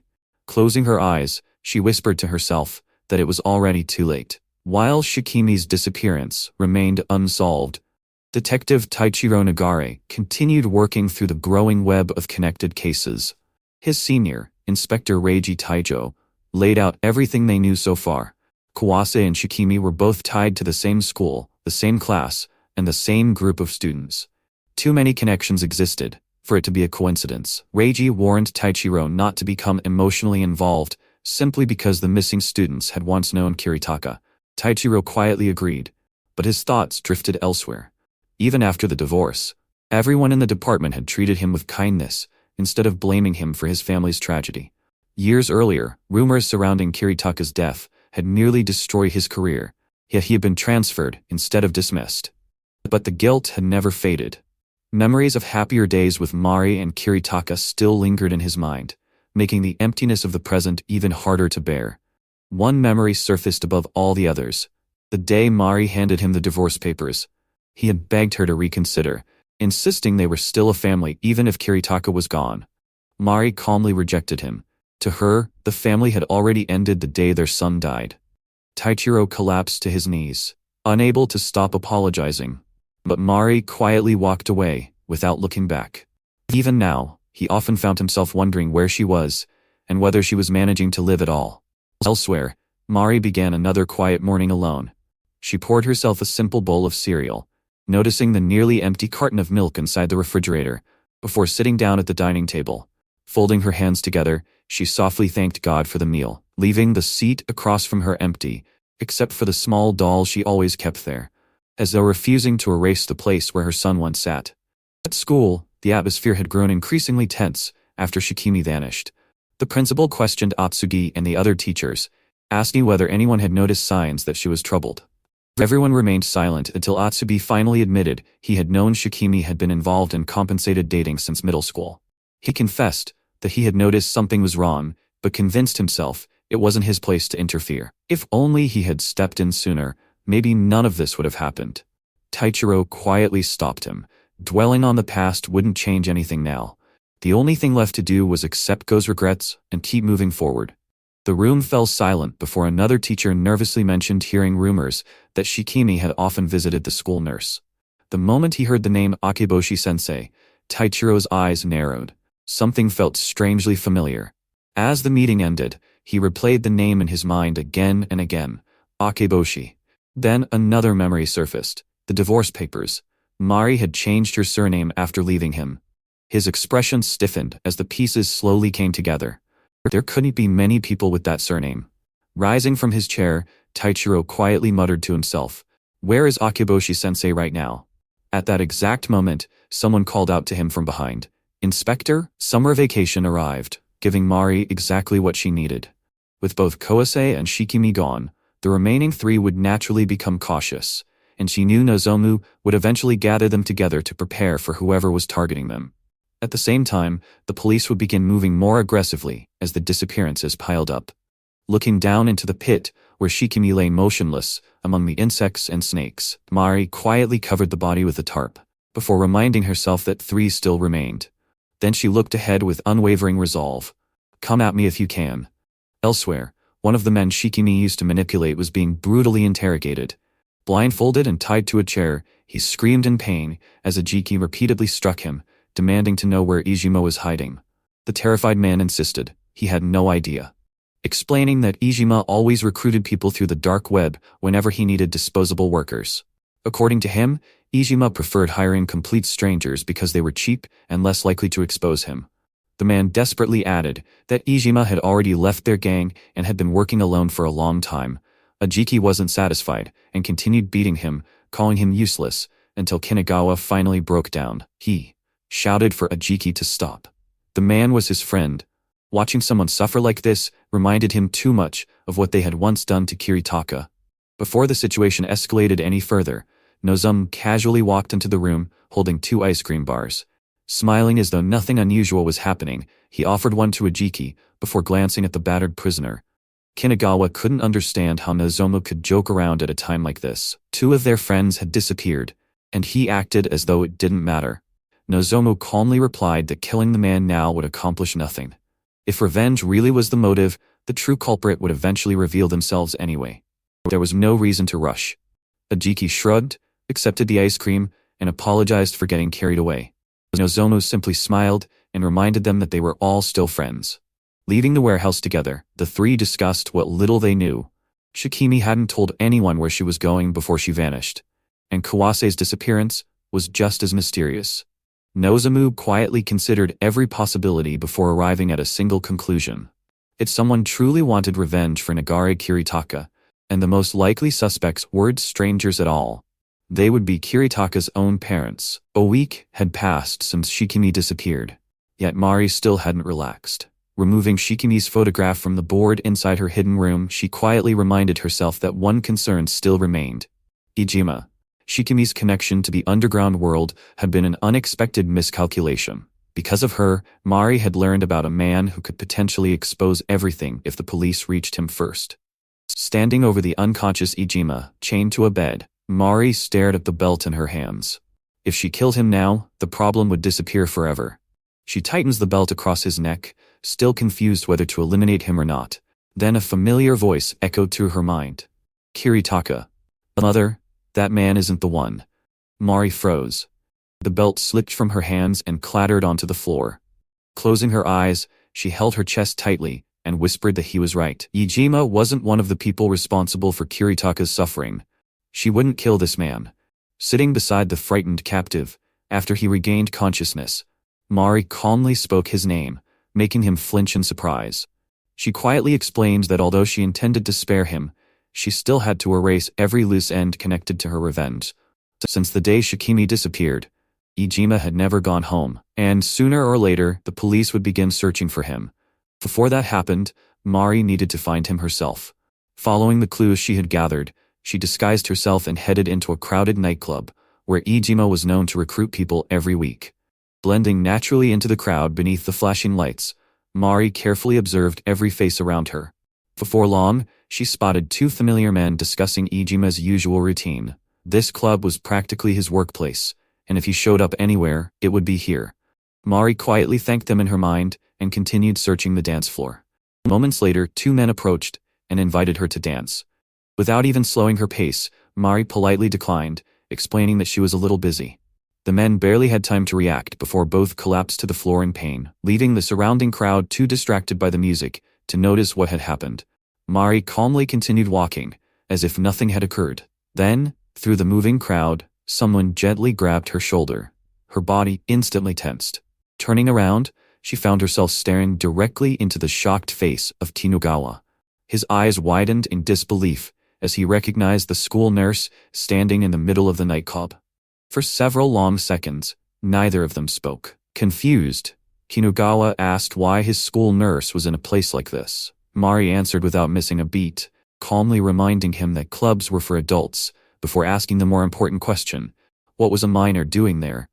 Kinugawa awkwardly admitted she didn't seem like the type to enjoy clubs either, but Mari smoothly shifted the conversation. Instead, she asked about Shikimi. She recalled the incident with the missing gym clothes, and mentioned that Shikimi had been the last person seen with her before disappearing from school. Had he learned anything since then? The question immediately put Kinugawa on guard. Mari noticed the hesitation in his eyes, and realized his instincts were sharper than she'd expected. She decided not to pressure him further, and simply waited. After a long silence, Kinugawa quietly admitted he believed everything was his fault. Tears welled in his eyes as he remembered Mari's warning to Shikimi back at school. She had told her that if she continued treating people the way she did, one day everyone would abandon her. At the time, Kinugawa thought those words had been unnecessarily harsh. But now, Shikimi had vanished. If only she'd chosen different words, maybe ththings would have ended differently. Mari lowered her eyes. She apologized softly, saying she never intended to make him cry. Kinugawa quickly wiped his tears away and apologized as well, insisting she wasn't to blame. He only wanted to know where Shikimi had gone. Mari gently asked if he had any idea where she might be. Desperation overtook him as he begged her to help search. Even the police couldn't find Kawase. He didn't want Shikimi to disappear too. He wanted to find her himself. For a brief moment, Mari simply stared at him. Then one name slipped from Kinugawa's mouth. Iijima. Mari's expression instantly stiffened. At that exact moment, someone in the crowd caught her attention. Without another word, she shoved Kinugawa aside, and launched herself through the sea of people. A blonde man tried to block her path, but Kinugawa reacted first, driving a flying kick straight into his face, before pinning him to the floor. Grabbing him by the collar, Kinugawa demanded to know who he was and why he had disguised himself with that ridiculous hairstyle. The stunned man shouted back that it wasn't a disguise at all. Mari immediately stepped in, grabbing Kinugawa before he could hit him again. Violence wasn't the answer, she scolded, reminding him they were supposed to be searching for Shikimi. Kinugawa suddenly broke down. Tears streamed down his face as he finally admitted the truth he had been refusing to accept. Kawase, Shikimi, they weren't missing anymore. They had already been killed, which meant there was only one thing left for him to do. He had to find the person responsible, and kill them himself. Mari silently watched him, her expression unreadable, as those words echoed through the crowded nightclub. Long before everything fell apart, Kinugawa had always been the kind of person who looked after his friends. One afternoon, a younger student proudly showed everyone his brand new handheld game console, excitedly talking about the game his father had bought him. Kinugawa casually asked to borrow it for a while, but when the boy hesitated, he immediately demanded it instead. Terrified, the child begged for it back, explaining that it was a gift from his dad. Kinugawa answered with a kick that sent him crashing to the ground before coldly telling him he should have handed it over from the start, instead of embarrassing him in front of his friends. Even as the boy insisted he had only planned to lend it to him, Kinugawa continued beating him without mercy, while the others stood by watching. Nobody dared stop him once he lost his temper. That same rage exploded inside the nightclub, as Kinugawa beat down the blonde man he believed was suspicious. Mari hurried over, grabbing his arm and shouting that violence wasn't the answer, reminding him they still needed to find Iijima. The surrounding crowd backed away, while others warned that security, or even the police, would show up if the fight continued. Before anyone else could interfere, a voice suddenly echoed through the club. "Clear a path. We're the police." Panic spread instantly. Kinugawa looked up just as officers rushed inside. Without thinking, he turned and sprinted into the crowd. Mari watched him disappear before preparing to follow, but a man in a suit burst past her at full speed, chasing after Kinugawa. The detective crashed into a table during the pursuit while giving a glimpse of himself to his axe, and giving Kinugawa just enough time to escape. Frustrated, he apologized for letting the suspect get away. But another officer quickly stopped him. The victim from the fight wasn't seriously injured, and there was something much more important. They had found Iijima. Moments later, officers arrived at an isolated building where the missing man had been discovered. Standing beneath a shower, Mari silently washed the sweat and blood from her body while replaying the night's events. Elsewhere, the detective couldn't stop thinking about the woman from the nightclub. She had appeared at the exact same place that served as Iijima's base of operations. That couldn't simply be coincidence. Reviewing everything that had happened, he quietly reached a conclusion. Mari Akeboshi was going to become a problem. The following morning, Mari calmly brushed her teeth while the television reported breaking news. A body had been discovered in the mountains of M Prefecture, and investigators had already confirmed the victim's identity. The deceased was 25-year-old Iijima Haruto. With the case now officially being treated as homicide, the police began shifting their investigation in an entirely new direction, while Mari silently stared at the news without changing her expression. The investigation into Ijima's murder immediately begins to uncover disturbing inconsistencies. Forensics experts estimate that Ijima actually died around a week before his body was discovered, and security footage confirms he was last seen in T-Town at exactly 9 that night. Since he never returned home afterward, detectives conclude he was murdered sometime after 9 p.m. But a search of his house reveals evidence of numerous criminal activities, making the list of suspects almost impossible to narrow down. One detail especially catches the lead detective's attention. Although T-Town has fewer surveillance cameras because of its shrinking population, cameras still cover key areas, yet Ijima somehow managed to avoid appearing on nearly all of them. It almost seems as though he intentionally stayed out of sight, suggesting he had been involved in something illegal that very night. The detective begins connecting the dots. Shikimi disappeared, then Ijima's body surfaced shortly afterward. These incidents can't simply be unrelated anymore. Convinced the cases are linked, he and his partner decide to question the residents of T-Town to reconstruct everything Ijima did before 9 that evening. Meanwhile, far away from the investigation, Mari quietly sits in silence while Principal sleeps peacefully with his head resting on her lap. Gently, she performs ear acupuncture on him, her movements calm and practiced, yet her thoughts refuse to settle. She silently reminds herself that she didn't kill Ijima. At the estimated time of his death, he should still have been alive. And judging by Kinugawa and Okaya's genuine reactions, neither of them appeared to be the murderer either. But that only raises an even more terrifying possibility. Whoever killed Ijima had been present that night, carefully avoiding every security camera just as she had. A cold realization washes over her. Could the killer already know who she is? Her concentration slips when the exhausted jerk suddenly opens his eyes and softly tells her she looks tired. She forces a gentle smile, joking that even the Holy Mother needs her rest. The boy innocently suggests they should sneak away together, relax in the guest rooms, take an open-air bath, and heal each other's exhaustion. Mari is still thinking about what just happened.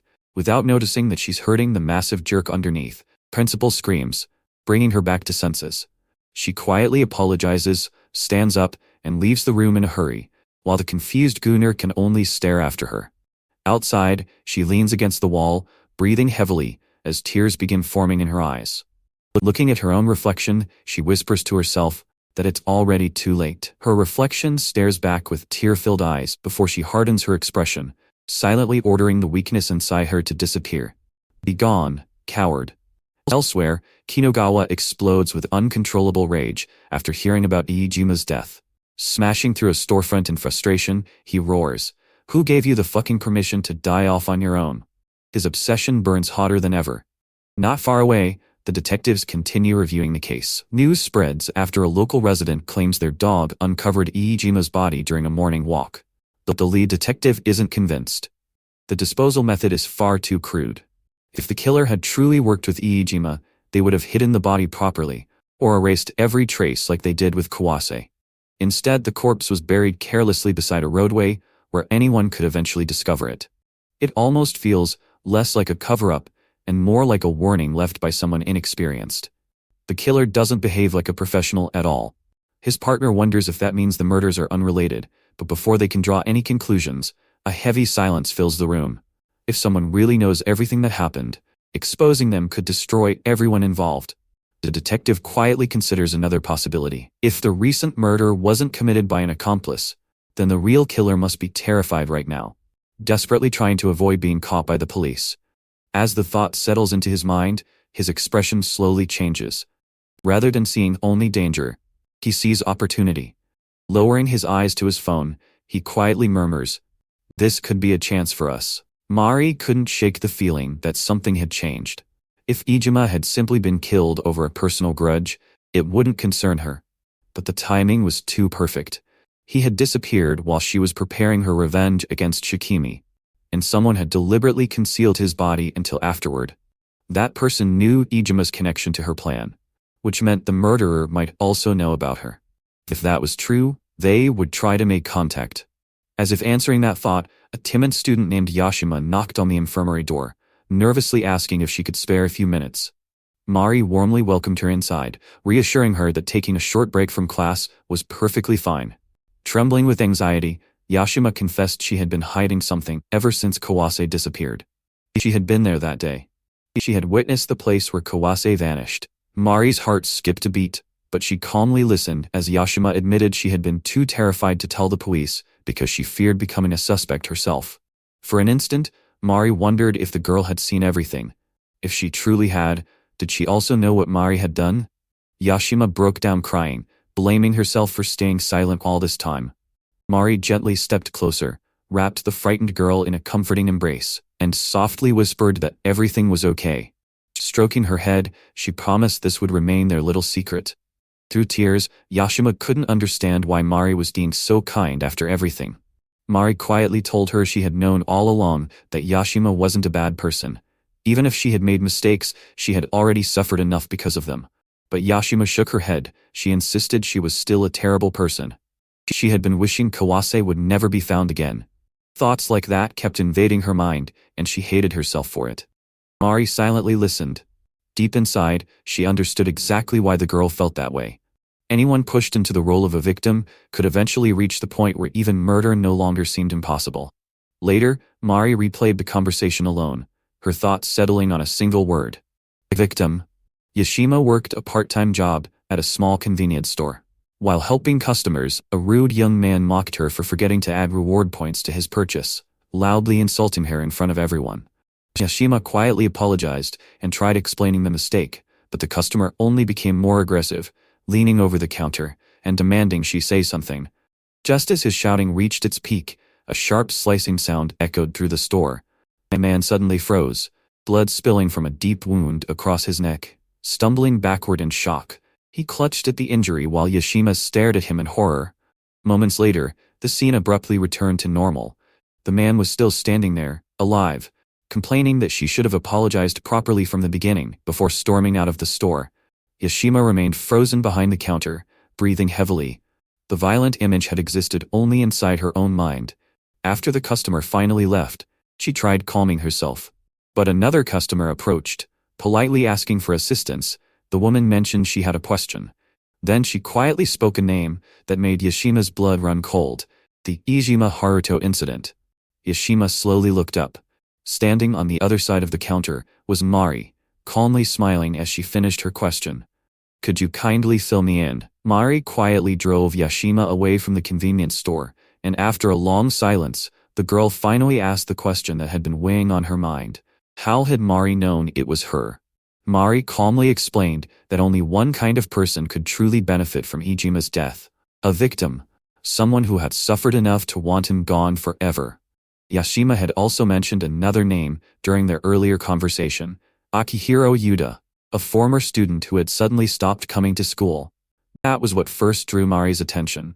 She later checked the school's security cameras and found footage of Yashima, still wearing her uniform, secretly following Yuta after classes, despite supposedly having dropped out. That was when Mari began looking into her. Yashima gave a faint smile, admitting Mari was even more incredible than she'd imagined. But then her expression darkened, as Mari quietly asked the question she truly wanted answered. Why would you do something like this? After a long silence, Yashima confessed she had been running away for a very long time. Her memories drifted back to elementary school, where Yuta had always been the one person who stood beside her. He patiently helped her with homework, encouraged her when she doubted herself, and proudly declared that he wanted to become a detective who arrested bad people. He promised he would never run away from anyone. Yashima, however, couldn't make the same promise. As the years passed, she watched Yuta become the next victim. She was too frightened to help him, choosing instead to protect herself while he suffered alone. Eventually, he disappeared from school, and all she could do was stand silently at his funeral, consumed by guilt. Even after transferring schools, she couldn't escape those memories. She became sick, dropped out, and desperately searched for a way to move on. And then one day she visited Okaya Nozomu's mansion. Looking at the luxurious home where the people responsible for so much suffering continued smiling and laughing together, something inside her finally broke. How dare you live in bliss? That single thought consumed her. She began secretly practicing with a knife, imagining exactly how she would kill each of them. Kawase would be first. She pictured crushing his eyes, slitting his throat, slicing open his stomach, and stuffing his own intestines into his mouth. One after another, She imagined gruesome deaths for every member of the group, until the fantasies became so vivid, they no longer felt like imagination. But when the time finally came, she couldn't do it. Every time she stood in front of them, fear overwhelmed her, and she ran away once again. She hated herself for it. Even after Ijima died by her own hands, nothing inside her changed. The nightmares continued, and the faces of the people she wanted to kill still haunted her every waking moment. Sitting beside Mari, Yashima quietly admitted she had become just as twisted as the people she despised. Mari listened without interrupting. Then, as the night grew darker, headlights suddenly pierced the road ahead. Yashima looked up, shielding her eyes from the glare. Staring toward the figure stepping out of the light, she whispered that this was the moment everything changed.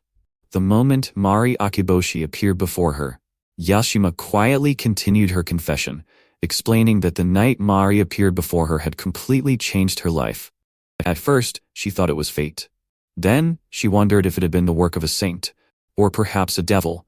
But after seeing Mari hold a frightened child with such warmth, she realized the answer was neither. To her, Mari had looked like a god reaching down to save someone who had already given up on living. Yashima couldn't stop thinking about her. She secretly visited Mari's house, discovering the hidden room filled with photographs, documents, and strings connecting every person involved in Kiritaka's suffering. She quietly entered Kiritaka's bedroom, standing before his memorial, while staring at the smiling pictures that still filled the room. At that moment, everything finally made sense. What she had believed was fate had become her destiny. She decided she wanted to walk the same path as Mari, but there was one thing she could never ignore. While secretly watching Mari's investigation, she noticed Ijima's connection to Shikimi. Mari intended to spare him because he wasn't one of Kiritaka's tormentors, but if Ijima stayed alive, he could expose everything and destroy Mari's revenge. Yashima couldn't allow that to happen, so she accepted what she believed was her mission. She waited for Ijima alone on a deserted staircase, late at night. As he casually walked down smoking a cigarette, completely unaware of the danger behind him, Yashima tightened her grip around the hammer hidden beneath her sleeve. She rushed toward him with everything she had, determined to stab him from behind, but at the last second, her shoelaces came undone. She stumbled forward, completely ruining the surprise.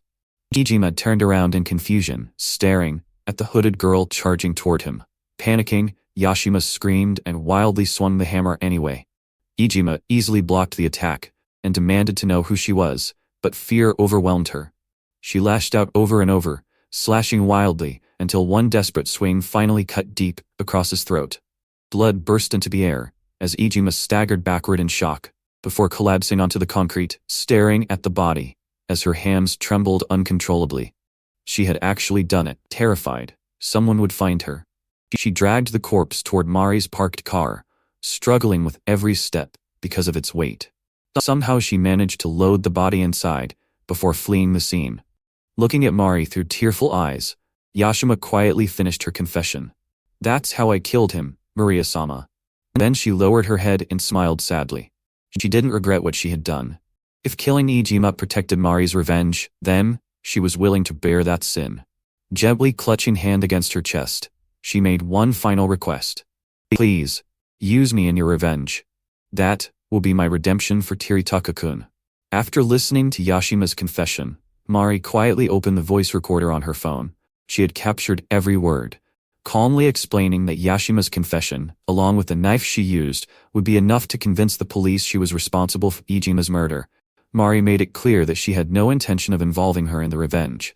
Yashima desperately protested, insisting they should work together, but Mari cut her off with a single cold command. "Get out." Even after Yashima pleaded that Ijima had only died to protect Mari's plan, Mari repeated herself without emotion.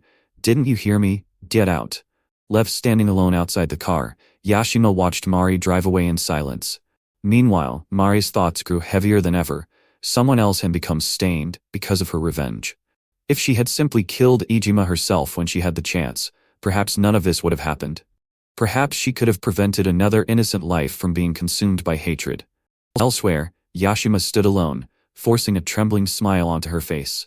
She had been rejected, yet she couldn't bring herself to hate Mari for it. That night, another shadow quietly moved through the darkness. Wearing a mask and carrying a camera, someone broke into a family home by carefully cutting through the window. The intruder wandered through the silent house, passing a dining table still covered with dirty dishes, before muttering that the place was a complete mess. At the same time, Nozomu and Kinugawa rode a bicycle through town, while discussing the recent murders. Kinugawa was convinced Nagare Kiritaka's parents were responsible. If revenge really was the motive, there couldn't be anyone else. He planned to break into the Nagare family home during the upcoming summer festival, to search for evidence before the police found it. Nozomu quietly reminded him that it was still only a possibility, but Kinugawa refused to back down. If they waited for the police, they might lose their only chance. After a long silence, Nozomu calmly assured him that he wouldn't let Kinugawa get into trouble alone. When Kinugawa asked how he intended to help, Nozomu simply smiled and told him not to worry about the details. As they continued riding into the evening, the masked intruder searched through another house, silently piecing together fragments of the investigation. All that remained now was finding proof that Kiritaka's father was the real culprit. After that, everything would become clear.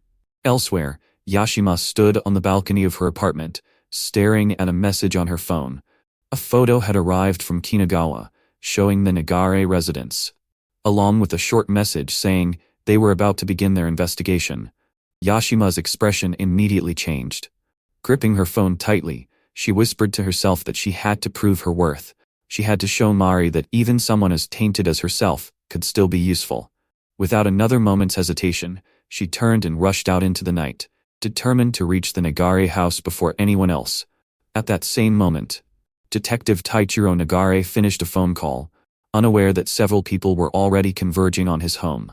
As he quietly remarked that he would return to the station after changing his clothes, fate continued pulling everyone toward the same destination, and the worst possible timing imaginable. As Detective Taichiro Nagare approached his apartment, he suddenly noticed movement inside his own home.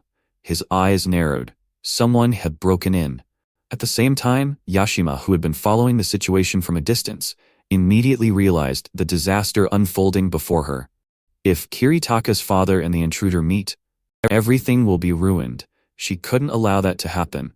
Inside the apartment, the masked intruder continued searching for evidence, completely unaware that Taichiro had already entered the building. Yashima quietly crept toward the entrance, praying she wasn't too late. The intruder noticed the detective first, and quickly retreated deeper into the apartment, while Taichiro calmly stepped inside, instantly recognizing the shattered window. He quietly examined the broken glass before stopping in his tracks. The fracture pattern wasn't caused from inside the room. Someone had thrown a stone from outside. For a split second, his eyes shifted toward the window, and toward Mari hiding below the balcony. She was the one who helped me, the intruder thought, realizing that distraction had bought him precious time. Deciding the search had become too dangerous, he prepared to leave, believing he could always return another day. But before he reached the exit, Taichiro was already waiting in the hallway. The detective calmly held up his police identification and ordered him to surrender, warning that backup had already been dispatched. He advised the intruder not to add resisting arrest to the list of crimes. The masked figure remained silent. Then, without warning, he lunged forward. Taichiro instantly countered, driving him into the floor with a clean throw before pinning him down. The intruder twisted free and scrambled across the apartment, grabbing a heavy picture frame as a weapon. Taichiro didn't flinch. His eyes landed on the family photograph lying in the intruder's hands, a picture of himself, Mari, and little Kiritaka smiling together. The moment the masked figure looked at the photo, everything changed. He stared at the happy family trapped behind the glass, then suddenly smashed the frame. Taichiro froze for a heartbeat, watching the photograph of his family shatter into pieces. Rage instantly consumed him. The calm detective disappeared. With bloodshot eyes and clenched teeth, he roared, "You're fucking dead, you little shit." He charged forward with terrifying force, but got slammed by the intruder and pinned across the floor. Taikiru barely managed to crawl away before the masked figure grabbed him again, smashing him headfirst into the floor. Blood sprayed across the room. Taikiru struggled desperately, but the intruder continued beating him with everything he had. Finally, with one last brutal strike, Taikiru collapsed, barely conscious. The intruder tried to take the family photo from his grasp, but suddenly, Taikiru glared at him with murderous fury and growled through gritted teeth, "Don't touch Mary, you little shit."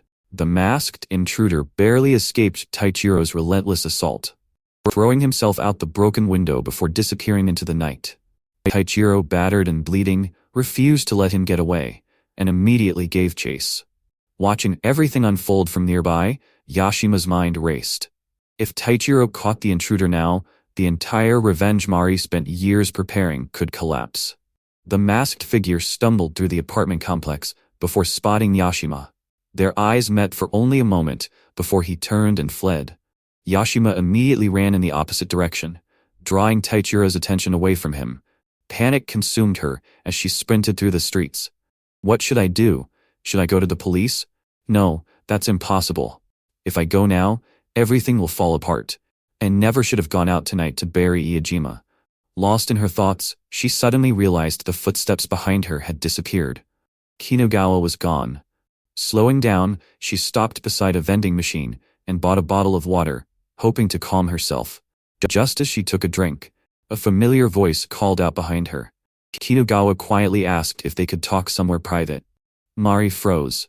The two stepped into a deserted back alley, where Kinugawa stared at her with an unreadable expression. Mari suddenly threw the bottle straight into his face and tried to run. Kinugawa barely flinched. In an instant, he caught up and drove a powerful kick into her side, sending her crashing across the pavement. She rolled several times before struggling back to her feet, only to find Kinugawa calmly walking toward her. Looking down at her, he asked one simple question. "Who the hell are you?" Yashima's breathing grew heavier as old memories flashed through her mind. She remembered living an ordinary life, smiling beside Kiritaka, believing the future would always stay that way. Tears welled in her eyes as she looked up at Kinugawa. "How could you have forgotten me?" Kinugawa answered without hesitation. "I don't know. I could never forget someone as disgusting as you." Before Mari could react, he slammed her head into the ground. Pulling a screwdriver from his pocket, Kinugawa coldly declared that since she had witnessed everything tonight, he couldn't let her live. He raised the weapon and stepped closer. Mari crawled backward in terror before desperately screaming for help. At that exact moment, headlights exploded across the alley. A speeding car came charging toward them. Kinugawa barely had time to turn before the vehicle smashed into him head-on, launching him high into the air. Then we see him into a nearby field where a summer festival was underway. Fireworks bursting brilliantly across the night sky as his body rolled to a stop. Dazed, he slowly opened his eyes and found strange circular targets attached all over his body, his arms, chest, legs, each marked with different point values. Confused, he noticing someone approaching through the darkness. Beneath the exploding fireworks, Mari stepped forward wearing tactical gear, a crossbow hanging at her side. Her expression was completely emotionless. Looking down at the injured Kinugawa, she calmly declared, "It's time for the hunt." As fireworks exploded across the night sky, Nozomu quietly checked his phone after receiving a message from Kinugawa. "I'll contact you later." Unaware of what had just happened, he slipped his phone away and continued walking through the festival. Meanwhile, deep inside the forest, Mari stood before Kinugawa, now dressed in tactical gear with a crossbow resting in her hands. Looking down at him without the slightest emotion, she calmly declared, "It's time for the hunt." Kinugawa slowly pulled himself upright, despite the injuries from being hit by the car. Strange targets were attached across his body, but instead of panicking, he smirked. Mari addressed him by his full name, before quietly explaining why she had chosen Shikimi as her third victim. Like Kawase, Kinugawa always excused his violence by calling it friendship. That alone made him guilty. Before Mari could continue, Kinugawa suddenly lunged forward and threw a powerful kick. Mari barely blocked it, but the sheer force sent her sliding backward. Kinugawa immediately followed up, grabbing her and trying to bite straight into her face.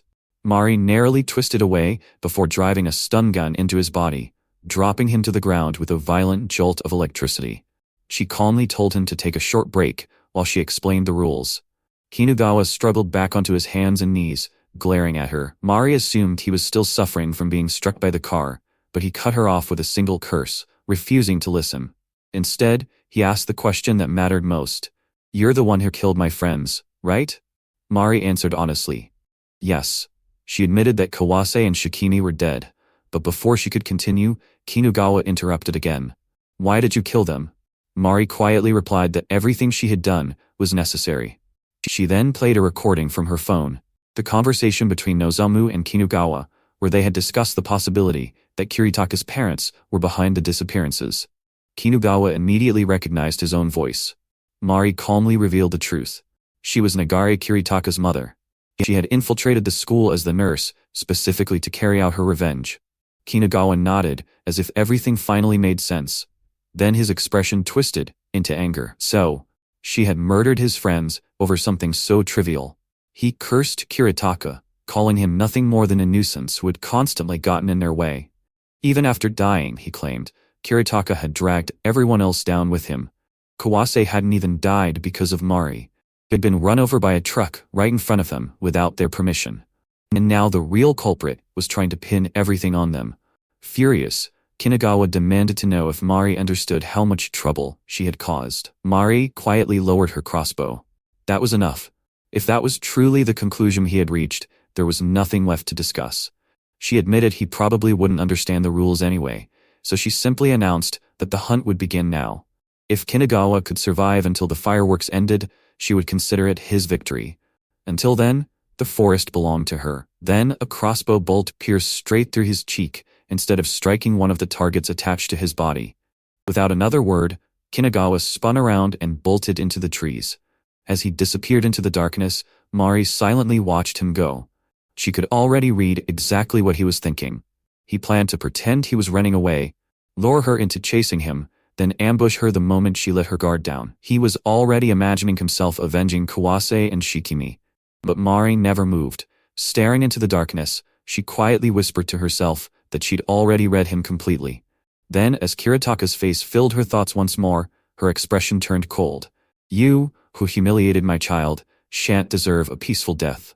Gritting his teeth, he bit down on the bolt and snapped it in half before spitting the broken shaft onto the ground.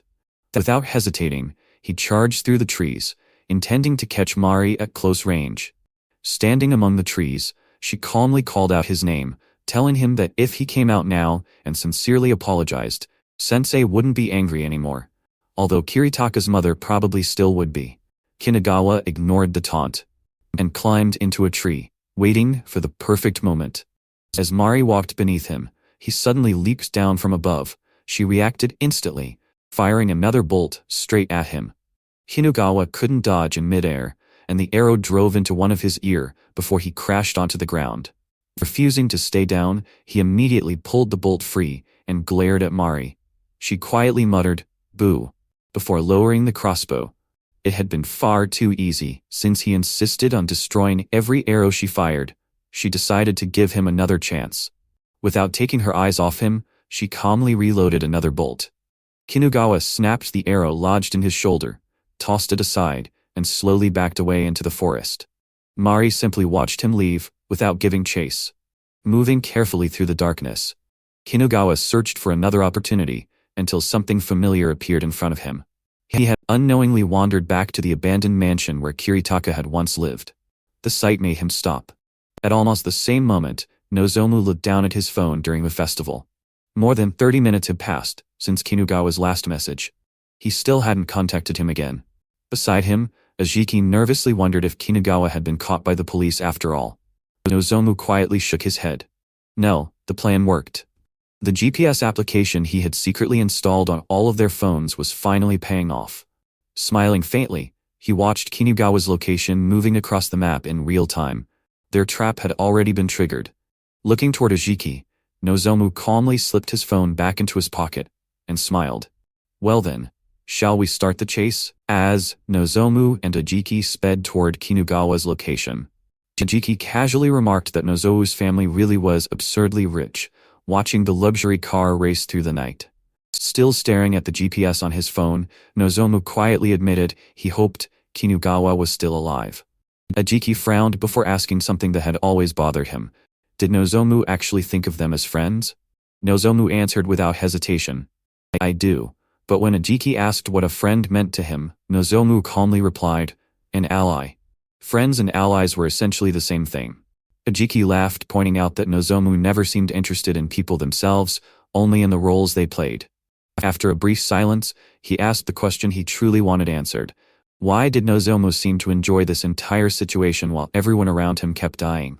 Why had he never shown any anger after Kawase disappeared? Why had he never mourned Kiritaka either? Nozomu had actually looked happiest whenever Kiritaka was around. Hearing Kiritaka's name, Nozomu finally lifted his eyes from the screen. Ajiki quietly asked him one last question. What was Nagari Kiritaka to you? Nozomu looked out the window for a long moment before answering with a faint smile. An enemy, I think. Ajiki fell silent. Nozomu calmly explained that he never judged people as good or bad. There were only allies and enemies. Kinugawa was still an ally, so they would save him if they could, but once the situation changed, he wouldn't hesitate to abandon him either. Meanwhile, inside the forest, Kinugawa wandered into the abandoned Nagare mansion. The words "Welcome" and "Start" had been painted across the walls, making it obvious Mari had prepared the building as part of the hunt. As he stepped inside, old memories suddenly flooded his mind. He remembered Kiritaka challenging him to a game of hide-and-seek inside the mansion years earlier, promising that if he managed to outrun him for 30 minutes, he would return the game console Kinugawa had stolen. Back then, Kinugawa had laughed confidently before the game even started. But only moments later, Kiritaka had already caught up to him, shouting for him to run faster. The memory abruptly faded as the present returned. Kinugawa searched room after room, while Mari's voice echoed through the mansion, taunting him. She calmly told him he was already destined to lose. Every hallway led nowhere. Every door felt like another trap. Remembering the old game, Kinugawa suddenly stopped. No, Kiritaka had never chased him randomly. He had always forced him toward the place he wanted him to go. Realizing the same thing was happening now, Kinugawa smiled. Mari wasn't hunting him. She was hurting him. He kicked open another door and burst into a large room before raising his voice. Show yourself, mommy. His grin widened into something cruel. I'm gonna rape you, in the same spot where I fucked your son up. The moment those words left his mouth, a deafening explosion erupted above him. A massive sack of flour burst open, covering the entire room in a blinding white cloud as fireworks shook the mansion outside, completely drowning out the sound of the trap being triggered. The explosion blasted Kinugawa across the mansion, but when the smoke cleared, he slowly forced himself back onto his feet. Mari peeked around the doorway, almost sounding disappointed. Oh dear, did you die? The moment she revealed herself, Kinugawa charged straight at her. Mari smiled faintly. Attaboy, what a good prey you are. Another bolt shot from her crossbow, striking him again and sending him crashing across the floor. Covered in blood, his body riddled with arrows, Kinugawa looked less like a person and more like a monster, yet he still refused to fall. Glaring at Mari, he swore he would kill her. Mari calmly reminded him that he had already forgotten the rules. She had clearly said that surviving until the fireworks ended meant victory. If he insisted on chasing her instead, that was his own choice. Even so, Kinugawa roared, "Die," and continued pursuing her through the mansion. Mari led him deeper inside, until they reached another room packed with elaborate crossbow mechanisms. Smiling softly, she whispered that thanks to Kinugawa's personality, none of these traps would go to waste. The instant he stepped forward, dozens of arrows fired from every direction. Bolts stabbed into his shoulders, arms, chest, thighs, and legs one after another, pinning him in place. Looking around in confusion, Kinugawa noticed a control box connected to the machinery. Believing he had found the key, he reached for the power switch. Mari quietly watched before muttering, "Bad luck." The moment he flipped it, a surge of electricity raced through every metal bolt embedded in his body. His muscles locked as thousands of volts tore through him, forcing agonized screams from his throat. Even then, he refused to surrender. With trembling hands, he grabbed the arrow lodged directly through his eye. If he couldn't remove it, he knew he'd die. Roaring in pain, he ripped the bolt free with sheer force, blood pouring down his face as he collapsed onto one knee, gasping for breath. Mari silently watched him struggle, before finally speaking. "Now? You felt it, haven't you?" She slowly walked closer, her voice remaining calm. This was what he had done to others all along. Unreasonable, self-centered, unloving, cruel. The violence he constantly justified in the name of friendship had always looked exactly like this to the people he hurt. She reached for the chainsaw resting beside her and pulled the starter cord. The engine roared to life, echoing through the mansion. "And now, I'll let you feel even more of it." The screaming engine grew louder as Mari advanced. At that exact moment, Kinagawa imagines another presence quietly stepped into the room, holding a running chainsaw over his shoulder. Nozomu Okaya smiled gently at the battered Kinagawa. The scene cuts back to 6 years earlier, when they were still in elementary school. Kinagawa accidentally bumped into a teacher named Daimon in the hallway. Instead of brushing it off, Daimon violently beat the young boy, screaming that he should watch where he was going. The other teachers looked away, treating it as another case of a strict teacher disciplining a troublesome student. Only one student stopped to watch: Okaya Nozomu. While everyone else admired Daimon as a passionate educator, Nozomu quietly observed the bruises covering Kinagawa's body. Later, after another brutal beating, Kinagawa swore through tears that he would kill Daimon one day. That's when Nozomu approached him in a deserted alley and calmly asked if he wanted revenge. Kinagawa threatened to kill him too if he told anyone, but Nozomu remained completely unfazed. Instead, he made a simple offer: if Kinagawa did exactly as he said, he could have whatever revenge he wanted. Curious, Kinagawa followed him. Nozomu led him straight to Daimon, who was alone after school. Then, with complete indifference, Nozomu ordered Kinagawa to kick the teacher as hard as he could. Confused but excited, Kinagawa obeyed, landing a powerful kick that dropped Daimon to the floor. Nozomu calmly told him to keep going. Laughing, Kinagawa kicked him again, and again, until even he admitted it was incredible. Once he was satisfied, Nozomu crouched beside the terrified teacher and held up his phone. Throughout the entire assault, he had been recording everything. He quietly pointed out that Daimon had a habit of beating elementary school children and taking inappropriate photos of girls outside school. If this video reached the police, not only would Daimon lose his career, but his family would be dragged down with him. Daimon begged him to stop, offering money instead. Nozomu smiled gently. He didn't need money. He only wanted to know one thing: "Sensei, which punishment would you prefer to receive?" From that day forward, Daimon disappeared from school. Rumors spread that he had transferred, but nobody knew the truth. As Kinagawa walked home afterward, he couldn't stop wondering why Nozomu had helped him. Smiling brightly, Nozomu simply answered that he wanted to become friends. Kinagawa laughed and immediately accepted, grabbing Nozomu by the shoulder. As long as they stayed friends, he declared, he wouldn't have to worry about anything anymore. In Kinagawa's eyes, Nozomu had become something greater than a friend. He had become his god. The memory faded as the present returned, where Mari has swung chainsaw, taking few of his fingers along. Kinagawa stared at Mari and muttered that she was just like Nozomu. Mari immediately rejected the comparison. "You thought I was Okaya? That's insulting." Looking directly into his eyes, she coldly declared, "There's no winning this." Kinagawa could barely keep himself standing. His body was covered in wounds, arrows still protruded from his flesh, and blood poured from every step he took. Yet Mari showed no hesitation. Revving the chainsaw once more, she calmly reminded him that ordinary people could never defeat a god. She praised him for finally understanding the rules, before swinging the roaring blade straight toward him. Kinagawa barely managed to dodge, but the chainsaw tore through his shoulder and slammed him into the floor. Again and again, Mari struck without mercy, each swing forcing him to crawl farther across the mansion. Finally, the fearless delinquent completely broke. Throwing both hands into the air, he screams that he surrendered. "I lost. Please, just take this as my loss. Stop hurting me." Mari silently stared at him. Kinagawa desperately begged for his life, promising he would do absolutely anything if she spared him. He would become her servant forever. He would obey every order without complaint. As long as he lived, nothing else mattered. Mari looked down at him with cold eyes. She quietly admitted that Kiritaka had probably wished for the same thing countless times. He must have prayed every day for the violence to stop. But Kinagawa had never listened. That's why she wouldn't stop either. The fireworks continued exploding outside, while the chainsaw echoed through the empty mansion. Eventually, Mari lowered the weapon and looked at the broken boy lying before her. Slowly, she asked him a single question. "What's so fun about hurting someone?" Her voice remained calm, but the pain behind it was unmistakable. She admitted that even if she tried to smile while taking revenge, none of this had ever been enjoyable. Watching someone suffer was revolting. There wasn't a single moment she had taken pleasure in it.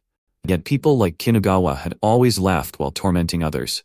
They smiled, they enjoyed it. Leaning closer, Mari quietly demanded an answer before he died. Why? Kinugawa's lips trembled before a weak laugh escaped him. His answer was horrifyingly simple. Who wouldn't enjoy having another person become their slave? To him, controlling someone weaker was only natural. Mari quietly lowered her head. So that was all it had ever been. Kiritaka's suffering had meant nothing more than entertainment. Then Kinugawa's expression suddenly changed. The mansion had gone strangely quiet. He couldn't hear the fireworks anymore. A grin slowly spread across his battered face. I won, he whispered. Then he laughed louder and louder, screaming that he had survived until the fireworks ended. He shouted that he had avenged Kawase and Shikimi, and mocked Mari for losing her own game. Mari sat silently beside him beneath the fading fireworks. Tears slowly filled her eyes as she whispered that this wasn't over yet. Kinugawa, now trembling with fear despite his victory, reached out weakly toward the only person he believed could still save him. Help me, Okaya. At that exact moment, far from the mansion, Nozomu calmly looked down at his phone before slipping it into his pocket. Beside him, Ajiki finished eating as the two quietly turned toward the mansion. A faint smile spread across Nozomu's face. Let's go. With Kinugawa no longer able to move, Mari quietly left the mansion and returned to her car, where Yashima had been waiting. The moment she stepped inside, Yashima nervously smiled and praised her for finally defeating Kinugawa. She insisted she had done her part as bait, hoping Mari would acknowledge her efforts. Instead, Mari looked at her coldly and replied that she had only gotten in the way. Mari explained that her original plan had been to make Kinugawa suffer before killing him. But because Yashima acted on her own, she had been forced to change her plans and make several adjustments. While fireworks continued illuminating the night outside, Yashima excitedly insisted the operation had still been a complete success. Mari simply answered, "You don't understand anything." Before Yashima could respond, her phone suddenly began ringing. It was her mother. Yashima panicked, apologizing as she explained that her mother normally told her to send a message instead of calling, because she worried too much. Mari calmly ordered her to answer. Trembling, Yashima picked up the phone. Her mother immediately asked where she was, explaining that Okaya Nozomu and another young man had suddenly come to their house looking for her. Hearing Nozomu's name, Yashima's face instantly turned pale. Her mother continued, saying the boys claimed they had become worried because Yashima wasn't answering her phone. Yashima couldn't even respond. She had accidentally muted the call, staring blankly at the screen as panic overwhelmed her. How did they find me? Meanwhile, outside Yashima's house, Nozomu calmly stood beside Ajiki as they discussed everything that had happened. Ajiki reported that Kinugawa's phone had stopped moving, and Detective Taichiro Nagare had also entered the same area. He asked whether they should head there immediately, but Nozomu quietly shook his head. Finding Kinugawa wasn't the priority anymore. If Detective Nagare had become involved, then Kiritaka's mother would eventually have to make a move herself. What mattered now was identifying the person secretly helping her. Nozomu calmly laid out his reasoning. Kawase's disappearance appeared personal. Shikimi's disappearance was clearly connected to Kiritaka. If there was another accomplice involved, only one person fit all the circumstances. The only suitable candidate is Yashima. Ajiki hesitated, pointing out that Yashima seemed far too timid and cowardly to be involved in something like this. Nozomu smiled faintly. That was exactly why he wanted to test her. If Yashima was innocent, they could eliminate one suspect. But if she was guilty, then they would move one step closer to finding Kiritaka's mother. Back inside the car, Yashima completely broke down. Through tears, she begged Mari to run away before Nozomu caught up to her. She apologized over and over, admitting that she couldn't resist Nozomu anymore. Crying uncontrollably, she pleaded for Mari to escape while there was still time. Then she confessed what she truly wanted. She wanted to save Maria-sama. She wanted to protect her no matter what. Mari quietly looked at the trembling girl before correcting her. I am not God. Then she revealed the conclusion she had finally reached. The true enemy was no longer just the students who had tormented Kiritaka. The real enemy was Okaya Nozomu. Looking directly into Yashima's tearful eyes, Mari calmly told her that if she truly wanted to protect her, then she would have to protect her mother from Nozomu. The battle would no longer be one of revenge. It would become a battle of defense. And before that battle began, Mari promised she would teach Yashima how to fight. Mari calmly explained that Okaya Nozomu was only treating Yashima as a suspect. If he had already found real evidence, he would have targeted Mari directly, instead of approaching Yashima first. That meant Nozomu still believed Kiritaka's mother was the true mastermind. while Yashima was merely someone connected to her. Leaning closer, Mari quietly instructed Yashima to keep protecting her mother, no matter what happened. As long as Nozomu believed Yashima was acting alone, Mari could continue moving freely. Elsewhere, Nozomu sat across from his own mother, the two of them casually playing a game of chess. Without taking his eyes off the board, he calmly laid out his strategy. His mother had unknowingly wandered into enemy territory, so his first objective was to convince her to return home. Back in the car, Mari explained that Nozomu's actions were simply a provocation. He wanted Yashima to panic and expose herself. But this wasn't the time to lose hope. It was their turn to make a move. Just then Yashima's phone rang again. It was her mother. Fighting back her fear, Yashima answered and apologized for making her worry. When asked where she was, she nervously lied, claiming she had decided to challenge herself by traveling around Japan. Her mother sounded completely confused, asking why she would suddenly do something so reckless. Yashima quickly piled on more lies, saying she wanted to become more independent before everyone around her moved on with their lives. She even joked that she was recording videos for social media, while secretly holding Mari's phone beside her own to support the story. Nozomu listened carefully to every word from the other side. He quietly remarked that if Yashima were truly guilty, this was a terrible move. No criminal would voluntarily draw more attention to themselves by inventing such an unbelievable story. Looking toward his mother, he gently asked about Yashima's friends. Smiling warmly, she explained that Yashima had met many wonderful people online, kind individuals who had also been bullied in the past. They understood one another's pain and supported each other every day. Her mother silently listened to the conversation through the phone. Those words struck something deep inside her. Yashima then happily reassured her mother that she would message her every single day, so she would never have to worry. Hearing that promise, her mother quietly turned away as tears began forming in her eyes. When Yashima noticed, she nervously asked if she was crying. Her mother softly denied it, claiming they were simply tears of joy. Yashima's mother asked her to thank your friends later for helping her daughter find people who truly cared about her. After the call finally ended, Mari closed her eyes. This kindness was almost too good to be true. Looking at Yashima, she admitted something she never wanted to say aloud. In some ways, she and Okaya Nozomu were frighteningly alike. Both of them manipulated people to protect what they cared about. Both were willing to sacrifice themselves if necessary. The realization disgusted her. Get lost, she muttered under her breath, as though rejecting the part of herself that resembled him. Meanwhile, Nozomu politely apologized to Yashima's mother for disturbing her so late at night, before leaving with Ajiki. Once they were alone, Ajiki wondered if Yashima really could be innocent after all. Nozomu quietly explained that if Yashima had actually been guilty, she would have cut ties with her family immediately, instead of maintaining such a close relationship.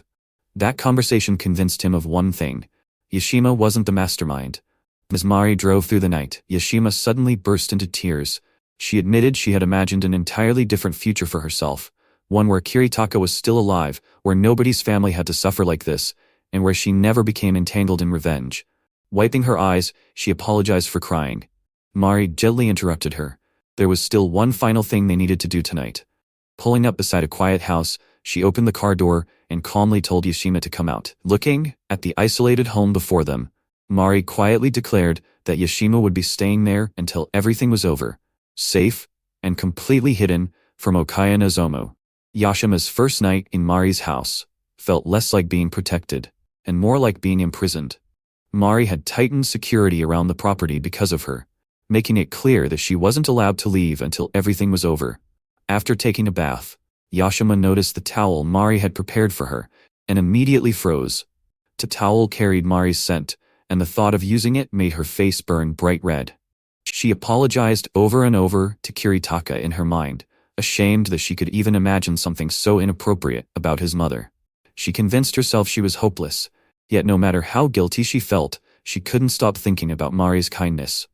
A short while later, Mari called her for dinner.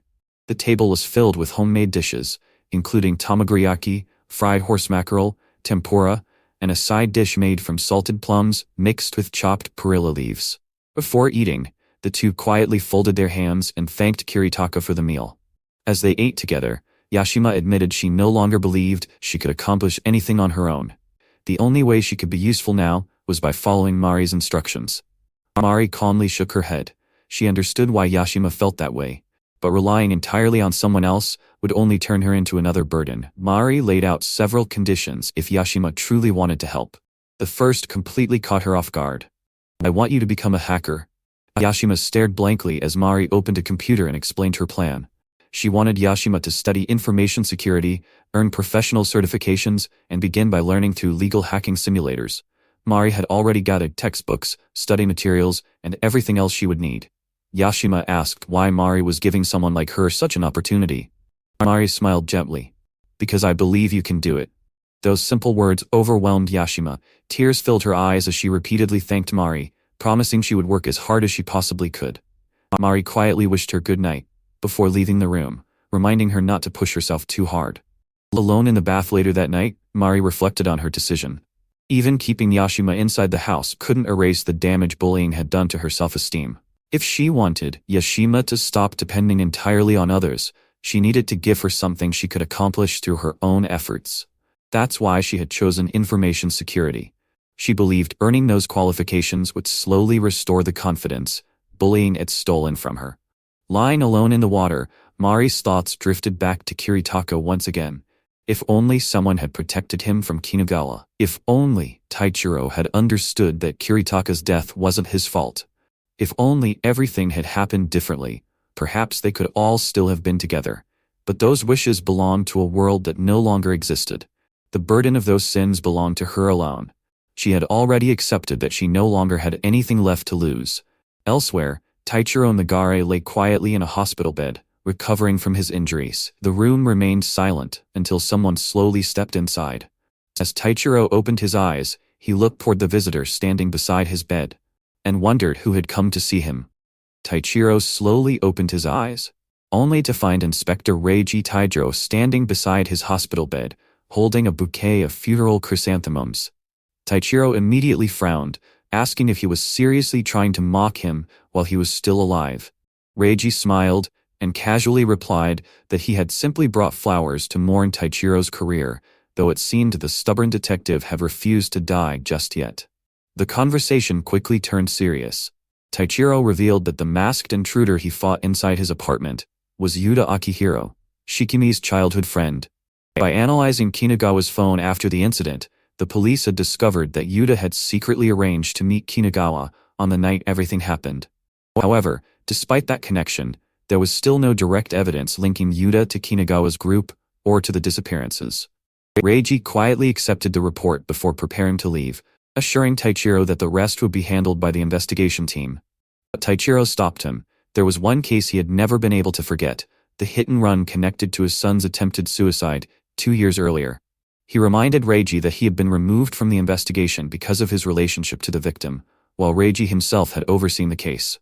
Looking him straight in the eyes, Taichiro admitted he still couldn't believe Kiritaka's death had nothing to do with Kinugawa. Evidence recovered from Kiritaka's phone, including deleted posts, painted a completely different picture. The connections between Kiritaka, Kawase, Shikimi, Kinugawa, and Ijima were simply too strong to ignore. His voice grew colder as he asked a question that had been haunting him for years. "Taijo, are you hiding something from me?" For a moment, Reiji's smile disappeared. Then he calmly laughed it off, asking what possible benefit the police would gain by protecting a group of middle school delinquents. He dismissed Taichiro's suspicions as nothing more than fantasies born from grief, before quietly leaving the hospital room. As the door closed behind him, Taichiro remained silent, his suspicion only growing stronger. Elsewhere, Reiji met with the chief inspector and reported that although Yuta hadn't confessed, Taichiro had clearly begun suspecting there was more to Kiritaka's case than the official investigation had revealed. He asked whether they should take further action, but the chief inspector calmly dismissed his concerns. Kinugawa's smartphone had already been located, and a collection team was on its way to retrieve it. She reminded him that public trust in the police depended on maintaining their image. If word ever spread that a handful of middle school delinquents had manipulated and outplayed the police for years, the damage would be irreversible. Such a truth could never be allowed to reach the public. She praised Reiji for carrying out the unpleasant work necessary to preserve that image, then smiled, saying she wished to reward his loyalty. Reiji lowered his head respectfully and vowed to live up to her expectations. After he left, the chief inspector quietly looked down at her phone. A message had already arrived, from someone waiting outside. Smiling faintly, she addressed the sender with a single affectionate word, "Mother." Meanwhile, sitting comfortably inside a car, Okaya Nozomu read the message on his own phone and smiled to himself. "I'm so proud of you for following the script." The message had come from only one person, his mother, Okaya Shizuka. While Mari prepared to return to her ordinary life, a very different morning began inside the Okaya household. Nozomu sat with his parents as though they were a perfectly normal family, which is total lie. His father, the police department's psychiatrist, and his mother, Chief Inspector Okaya Shizuka, kneels beside him as they are afraid of their son. They listened as Nozomu cheerfully thanked them both for always supporting him. The conversation soon shifted toward the upcoming school festival. Nozomu asked for ideas, and after quietly thinking for a moment, his father suggested a haunted house.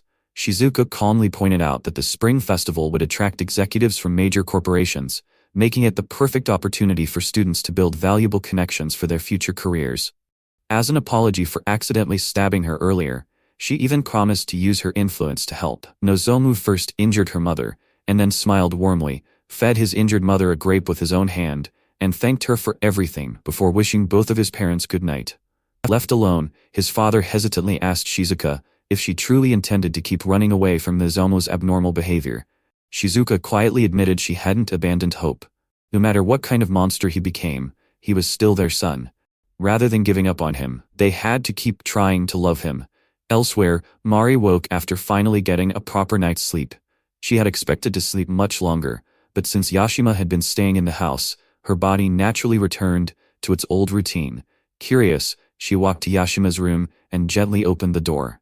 Sitting proudly at the computer, Yashima immediately sprang to her feet the moment she saw Mari. She excitedly announced that she had already completed everything Mari assigned and was ready for her next mission. Mari blinked in surprise. Yashima had already finished the legal hacking simulator and even passed the qualification exam far faster than expected. Looking at the stack of completed study materials, Mari quietly realized Yashima's academic ability had always rivaled Nozomu's. The bullying had simply buried her confidence. Yashima nervously explained that she wanted to become someone worthy of standing beside Mari. But Mari gently interrupted her.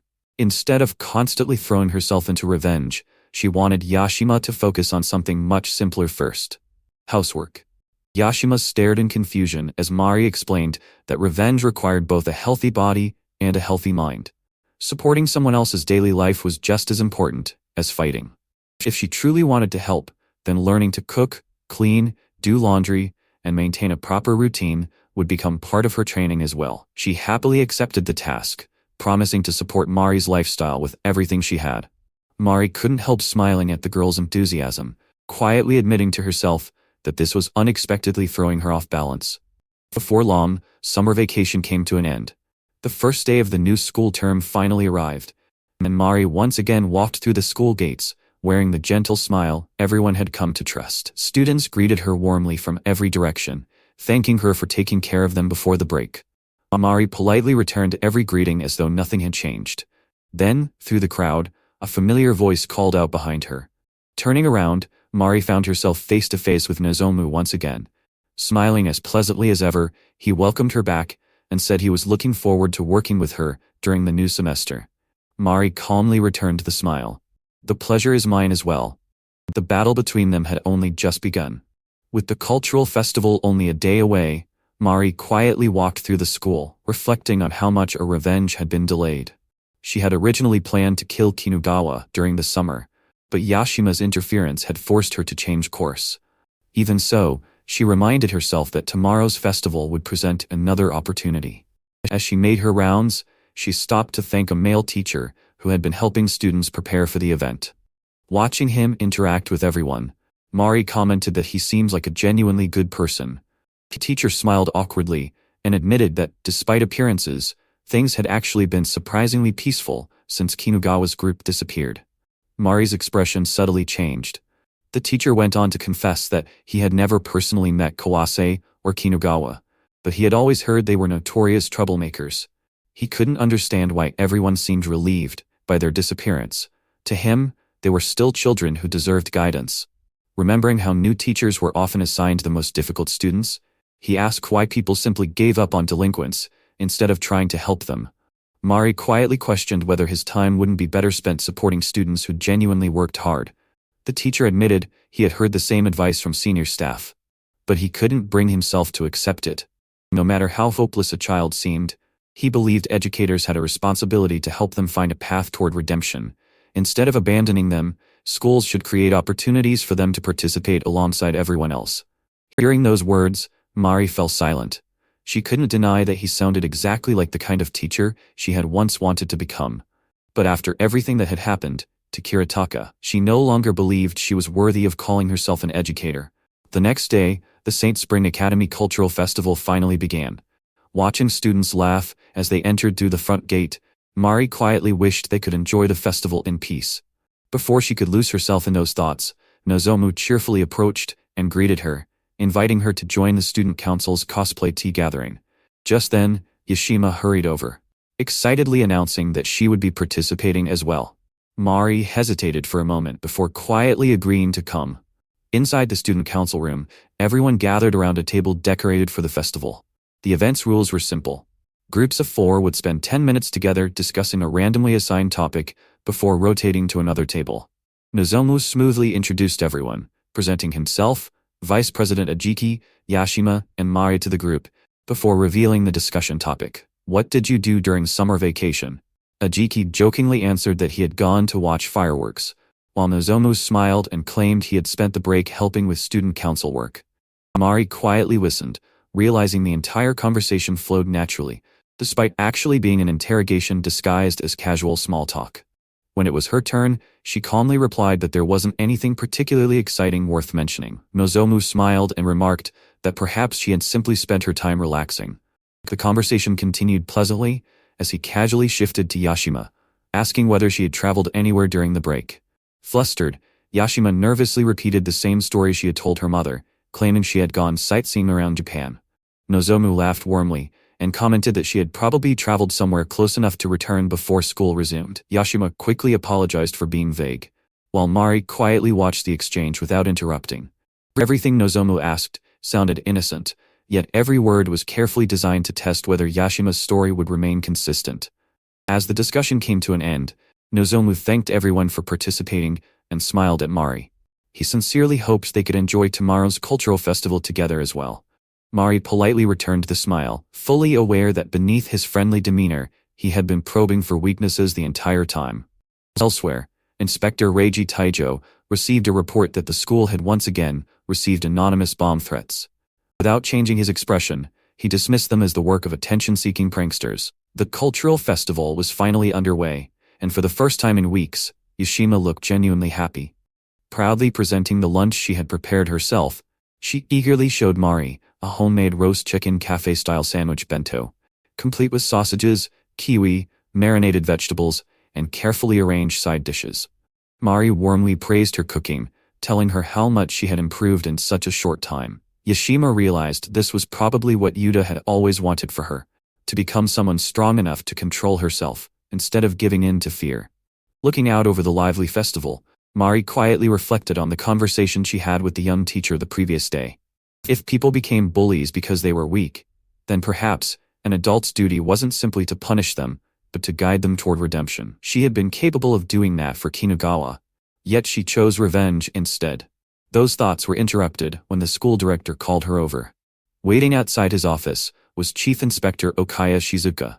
The two women exchanged polite greetings before Shizuka thanked Mari for all her hard work preparing the festival. As they walked together, Mari silently wondered what kind of move the Okaya family would make next. Meanwhile, inside the director's office, piles of donation envelopes from the festival sponsors had begun arriving. The principal tries seducing her by playing game with donations. That jerk loses instantly and dropped all the money, he casually picking them up, until one unusually thick envelope caught his attention. Remembering that wealthy donors often delivered contributions in sealed envelopes, he reached toward it. Mari's eyes instantly widened. "Don't open it," she shouted. Mari threw herself across the room, tackling him to the floor. A deafening blast erupted as the envelope exploded, scattering paper throughout the office. Smoke filled the room, while the director clutched his ringing ears in shock. Mari immediately realized the explosion was far too weak to be a real bomb. The envelope had only been packed with fireworks, while the director frantically worried that the fire alarm would activate and force the cultural festival to be cancelled. Mari calmly examined the remains of the envelope. Inside, she found another sheet of paper, describing an elaborate bomb threat, supposedly hidden somewhere inside the academy. Reading it carefully, she quickly reached a conclusion. If the culprit truly intended to kill people, they would have planted an actual explosive, instead of harmless fireworks. The goal wasn't murder, it was panic. The director nervously explained that anonymous bomb threats like this had arrived every single year, usually demanding his resignation as head of the school. Until now, none of them had ever been real. Mari quietly smiled. That detail explained everything. Whoever orchestrated today's incident understood the director's habits perfectly. They knew repeated false threats had conditioned him to lower his guard, making it far more likely he would personally open the suspicious envelope. Looking at the scattered letters collected over previous years, Mari calmly pieced everything together. The annual bomb threats had all been part of the same long-running setup. This year's incident wasn't random. It had been carefully designed to lure the director into exactly this situation. As she finished reading the final note, another thought quietly crossed her mind. Whoever had dragged the school into this game wasn't targeting the students at all. They were targeting someone far more important. Nozomu stood behind his mother with a gentle smile, wrapping his arms around her shoulders, as though proudly admiring the first move of a game only the two of them truly understood. After examining the threatening letter, Mari immediately solved every riddle hidden inside it. The 6 locations pointed to the school's water tank, the monkey bars, the music room, the library, the gymnasium storage room, and the boys' restroom in the old school building. The vice principal wanted to report everything to the police, but Mari stopped him. If Atsugi learned about the situation, the authorities would shut down the festival immediately. There was no choice but for the 3 of them to handle it alone. Since the locations were spread across the campus, Mari suggested splitting up. She would inspect the monkey bars and the gym storage, while the others searched the remaining locations. And she even created a group chat so they could share the keywords they discovered. As soon as she was alone, Mari's calm expression hardened. With no one left to interrupt her, she could finally move freely. She knew Okaya wanted her to play along with his little game, but she refused to let him control the pace. This mystery could be solved through pure logic. The key wasn't simply solving riddles, it was understanding the personality of the one who created them. Someone like Okaya wouldn't hide while waiting for the outcome. He was the kind of person who wanted the best seat in the house, so he could personally watch everything unfold. Mari immediately headed for the auditorium balcony, where she found him exactly as she expected, dressed like a stage magician, while calmly overlooking the packed audience below. Rather than confronting him, Mari quietly searched the area and discovered one of the bombs hidden nearby. Attached to it was another cruel puzzle, forcing whoever found it to identify the color of a handheld game console Nagare Kiritaka had received on his 13th birthday. Mari instantly recognized the trap. Kinugawa had once used the exact same pressure release mechanism, meaning moving the device would trigger the explosion. She also realized Okaya had deliberately added another layer to the game. While everyone else wasted precious time solving riddles, innocent people gathered below had effectively become hostages. Mari had 2 options. She could expose Okaya's identity to stop the game immediately, or she could gamble that the device was nothing more than another firework, while keeping her identity hidden and quietly evacuating everyone instead. But something didn't sit right. A man as calculating as Okaya would never leave his victory to chance. Suddenly the countdown reached 0. At that exact moment, a nearby student unexpectedly grabbed the bomb and sprinted away with it. Mari's eyes widened in shock. An instant later, a violent explosion tore through the building, sending smoke and debris across the auditorium as terrified students fled in panic. This wasn't another harmless firework. It was a real bomb. Watching from above, Okaya smiled, already expecting Mari to realize he had prepared a countermeasure against her every move. Mari let out a quiet sigh before accepting his challenge. Fine. If you wanted a game, she'd play. Her eyes shifted toward the stage below, where a lone saxophone performance continued despite the chaos, and she silently made her decision. She would no longer risk innocent lives just to satisfy her revenge. That obsession ended here. Slowly raising the wire cutters in her hand, Mari's gentle expression twisted into one filled with absolute resolve. From this point forward, there would be no more games. Looking straight ahead, with an unnervingly calm smile, she whispered the words meant only for Okaya. I'll kill you, right now. Mari's declaration wasn't an empty threat. The moment she resolved to abandon revenge and protect innocent lives, her mind shifted completely. While everyone else focused on the bomb, she began analyzing the people behind it. Okaya had already predicted that Mari would appear, and somewhere nearby, another accomplice had to be waiting. If Kinugawa had once been able to orchestrate a kidnapping while Nagare's father was hospitalized, then the woman standing beside Okaya now had to be even more dangerous.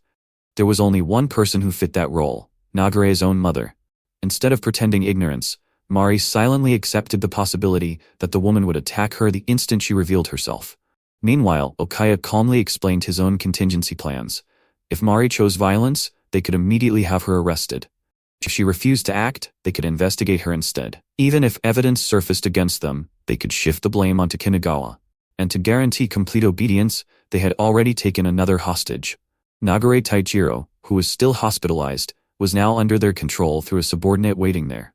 Everything had been prepared to leave Mari with no escape. Yet while Okaya proudly laid out every backup plan, Mari had already started moving. With only 15 seconds remaining before the bomb exploded, she calmly studied the device. The first step was obvious: cut the correct wire and stop the explosion. The second was far colder. Before anyone else could interfere, she would eliminate Okaya's mother, who was hidden backstage and outside everyone's sight. Without a second of hesitation, Mari sprinted through the backstage corridor, slipped into the hidden passage, and drew the small needle she carried. She passed directly by Okaya, who remained completely unaware of her true objective, then rushed toward the woman waiting near the second-floor exit. In one swift motion, Mari struck. The needle pierced the woman's neck before she even realized someone had reached her. The attack was so sudden that she collapsed instantly, without a scream. Mari caught her before she hit the floor, gently lowering the unconscious body, while never taking her eyes off the ticking bomb. A faint smile crossed her face. This was how she intended to end everything. But just as she reached for the wires, the woman suddenly regained consciousness. Instead of fighting back, she slammed the nearby door shut, locking herself inside the room. The heavy bang echoed through the hallway, instantly ruining Mari's carefully calculated route. Even Okaya looked confused. This wasn't part of the plan he had created. Mari's expression hardened in disbelief as precious seconds slipped away. Then, before she could react, another hand suddenly reached toward the bomb. She looked up in complete shock. Standing beside her was a man she never expected to see. Nagare's father had somehow appeared before her eyes. Both of them froze, staring at each other in stunned silence, as the impossible reunion unfolded at the worst possible moment imaginable, leaving the fate of the bomb and everyone around it hanging by a thread which has already been cut. Taichiro gently pulled Mari away from the bomb and told the chief inspector to contact the bomb squad immediately.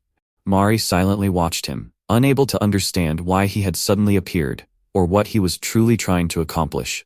A short time later, after the bomb disposal unit completed its examination, they confirmed that the device was nothing more than an expertly crafted fake, with no possibility of exploding. Mari quietly sighed in relief. She had suspected Okaya would never rely on a real bomb, if his true goal was only to uncover her identity. Even so, the police announced they would continue investigating the culprit. The chief inspector concluded that only someone connected to the academy could have carried out such an elaborate prank.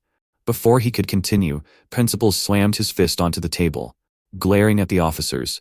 He criticized the police for barging into the school, taking control of the situation, and ruining what he claimed had merely been a harmless performance prepared for the students.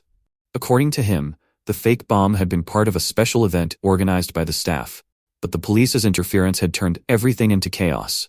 He admitted he deliberately exploited the headmaster's tendency to cover up scandals, knowing a fake bomb would never become public if the school handled it internally. When the officers questioned why the riddles referenced Nagare Kiritaka, Taichiro calmly replied that he simply wanted the students to remember a classmate who had tragically died in an accident. He even apologized for reporting the incident without first confirming the truth with the school, bowing his head and taking full responsibility.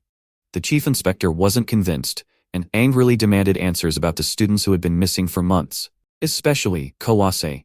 Principal calmly acknowledged the criticism, admitting the police had every right to question him. Then he quietly changed the direction of the conversation. If resolving the disappearances was truly the priority, He intended to submit a victim impact statement against Kinugawa Tsuyoshi for assaulting him. He explained that Kinugawa and Shikimi had often been seen together, making Kinugawa an important lead. Instantly, the room fell silent. Taichiro had effortlessly redirected the investigation away from the school and toward Kinugawa instead. Realizing they had lost control of the discussion, the chief inspector reluctantly calmed down, promising to cooperate in searching for the missing students. Principal smiled warmly and suggested that any future questions regarding the students should be directed to Akaboshi-sensei, praising Mari as a teacher deeply loved by the students, and affectionately known as Maria of the Infirmary. She hadn't expected him to place her in such a position. As everyone prepared to leave, Taichiro quietly leaned close enough that only Mari could hear him. In a whisper he told her that even if she had to risk herself, she needed to stop that detective. Mari's expression remained calm, but the word sent a chill through her. For just a moment, she wondered if Taichiro had seen through her murderous intentions. Mari reflected on everything that had happened. Perhaps the police shouldn't remain the bridge between the investigation and the students after all. From across the room, Chief Inspector silently watched the exchange. He concluded that Taichiro's actions suggested he genuinely wanted to find the missing students. Yet at the same time, he also seemed to be intentionally making use of his relationship with Mari. One final thought crossed her mind. If Taichiro truly knew who she was, then what exactly was he trying to tell her? Perhaps it was finally time for both of them to remove their masks. As the cultural festival came to an end, students gathered outside for the Academy's annual night festival, where everyone released paper lanterns into the sky after writing down a wish. Yashima happily carried her lantern, commenting that the day had passed by so quickly. She wondered what had happened to the bomb incident earlier, but seeing the festival continue without interruption, she assumed it must not have been anything serious. Mari soon met up with Taichiro, who handed her a lantern and explained the tradition. Everyone would write a wish before releasing it into the night sky. Mari quietly replied that she didn't have any wishes left to make. Taichiro looked at her gently and told her that was exactly why she should make one for herself. Those simple words caught Mari completely off guard. Memories she had buried deep inside suddenly came rushing back. Overwhelmed by emotions she could no longer suppress, she instinctively leaned against him as tears welled up in her eyes. She quickly apologized, embarrassed by her reaction, but her gaze drifted toward the ring on Taichiro's finger. Even after everything that had happened, the divorce, and the years they had spent apart, he was still wearing their wedding ring. Realizing he had never truly let go of their past left Mari speechless. From a distance, Okaya quietly observed the two of them together, even standing side by side. He couldn't tell whether they were still husband and wife, or simply two people bound together by tragedy. Beside him, his young subordinate approached carrying a lantern. He politely handed one to Okaya, before delivering the rest to the others. His friend suddenly looked up at him with disappointment, and quietly asked why he was only playing around. If he truly understood the situation, then he should already realize how badly they had failed. Kawase had been missing for months, Shikimi had disappeared as well, and Kinugawa had been abandoned entirely while the police chased the wrong targets. He questioned whether Okaya was actually trying to solve the case or simply putting on a performance. Remaining calm, Okaya asked for another lantern, this one intended for Ajiki. He smiled softly and told him that instead of writing wishes himself, Okaya should let him do it. He admitted he didn't believe in prayers, but he believed in Okaya. Then, with a gentle smile that sent chills down Okaya's spine, Ajiki quietly added that if they had met as enemies instead, he would have killed him without hesitation. For a brief moment, even Okaya was left speechless. As everyone released their lanterns into the night sky, Taichiro, Mari, Okaya, and the others all watched their wishes rise together above the academy. Written across the floating lanterns were the hopes each of them carried, in silence. Mari wished that everyone's smiles would come true. Taichiro wished he could spend time with Sogure once again. And beneath the countless lights drifting into the night, every hidden motive remained concealed, as the festival quietly came to an end. A few weeks passed, after St. Spring Academy's night festival, and life seemed to return to normal, at least on the surface. Inside the Roshikai hideout, Ina and Hongo relaxed while chatting about their latest work. News reports played in the background about another celebrity arrested for marijuana possession, and the two mocked Ijima for leaving their organization just to chase bigger profits. by selling drugs to famous people. They preferred exploiting the legal system itself. Small lawsuits guaranteed steady income with almost no effort, making them far safer than gambling everything on one massive score. Yet Hondo's thoughts drifted elsewhere. Quietly, he wondered who had actually killed Iijima. His mind replayed the image of the mysterious woman who had been with him before his death, making him suspect she might somehow be connected. Before he could think any further, their boss, Saiki, cheerfully walked in, carrying groceries, thanking both of them for another successful job. Delighted by how profitable their schemes had become despite authorities tightening their defenses, he immediately handed them another assignment and told them to take care of it next.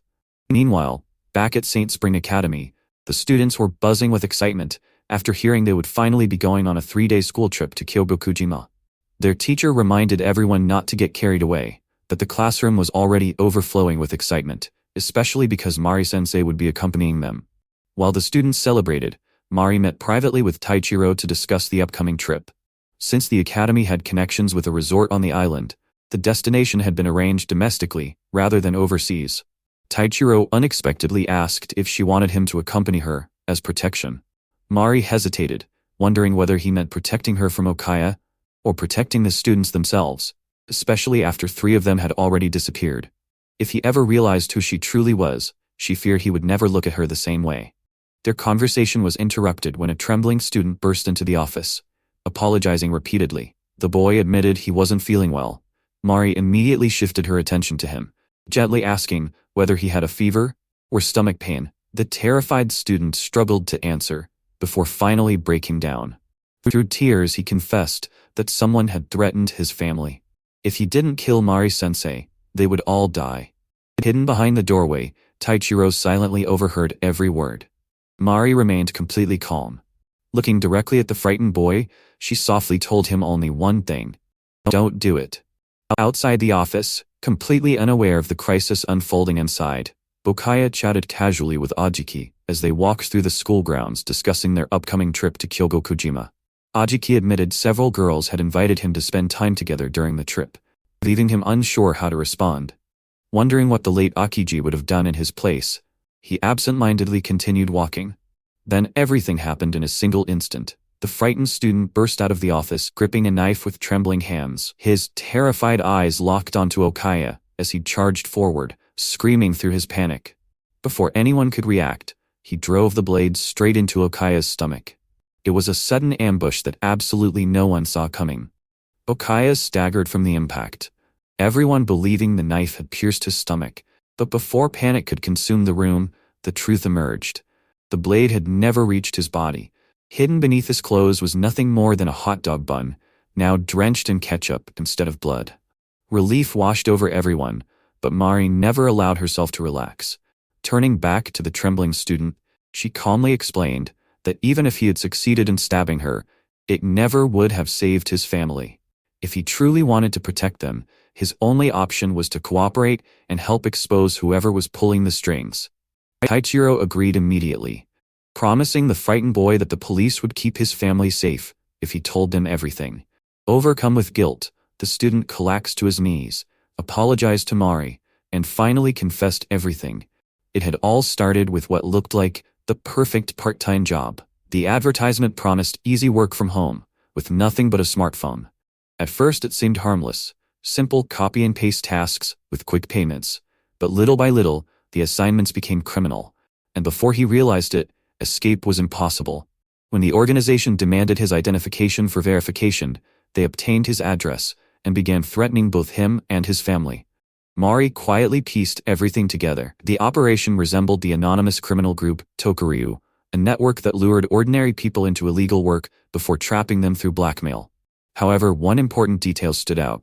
Those organizations usually hid their identities well, but not perfectly. Someone had left traces. As the student continued his confession, Mari considered every possibility. Since Yuta had already admitted to killing Iijima, and the people surrounding Iijima had merely been opportunists chasing easy money, revenge from his former associates seemed unlikely. The real culprit had to be someone else entirely.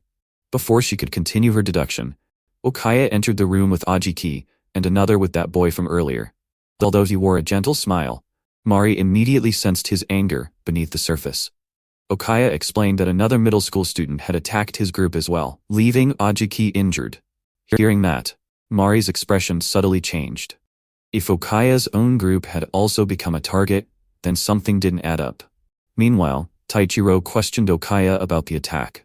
Surprisingly, Okaya admitted he had no idea who hated him enough to order something like this.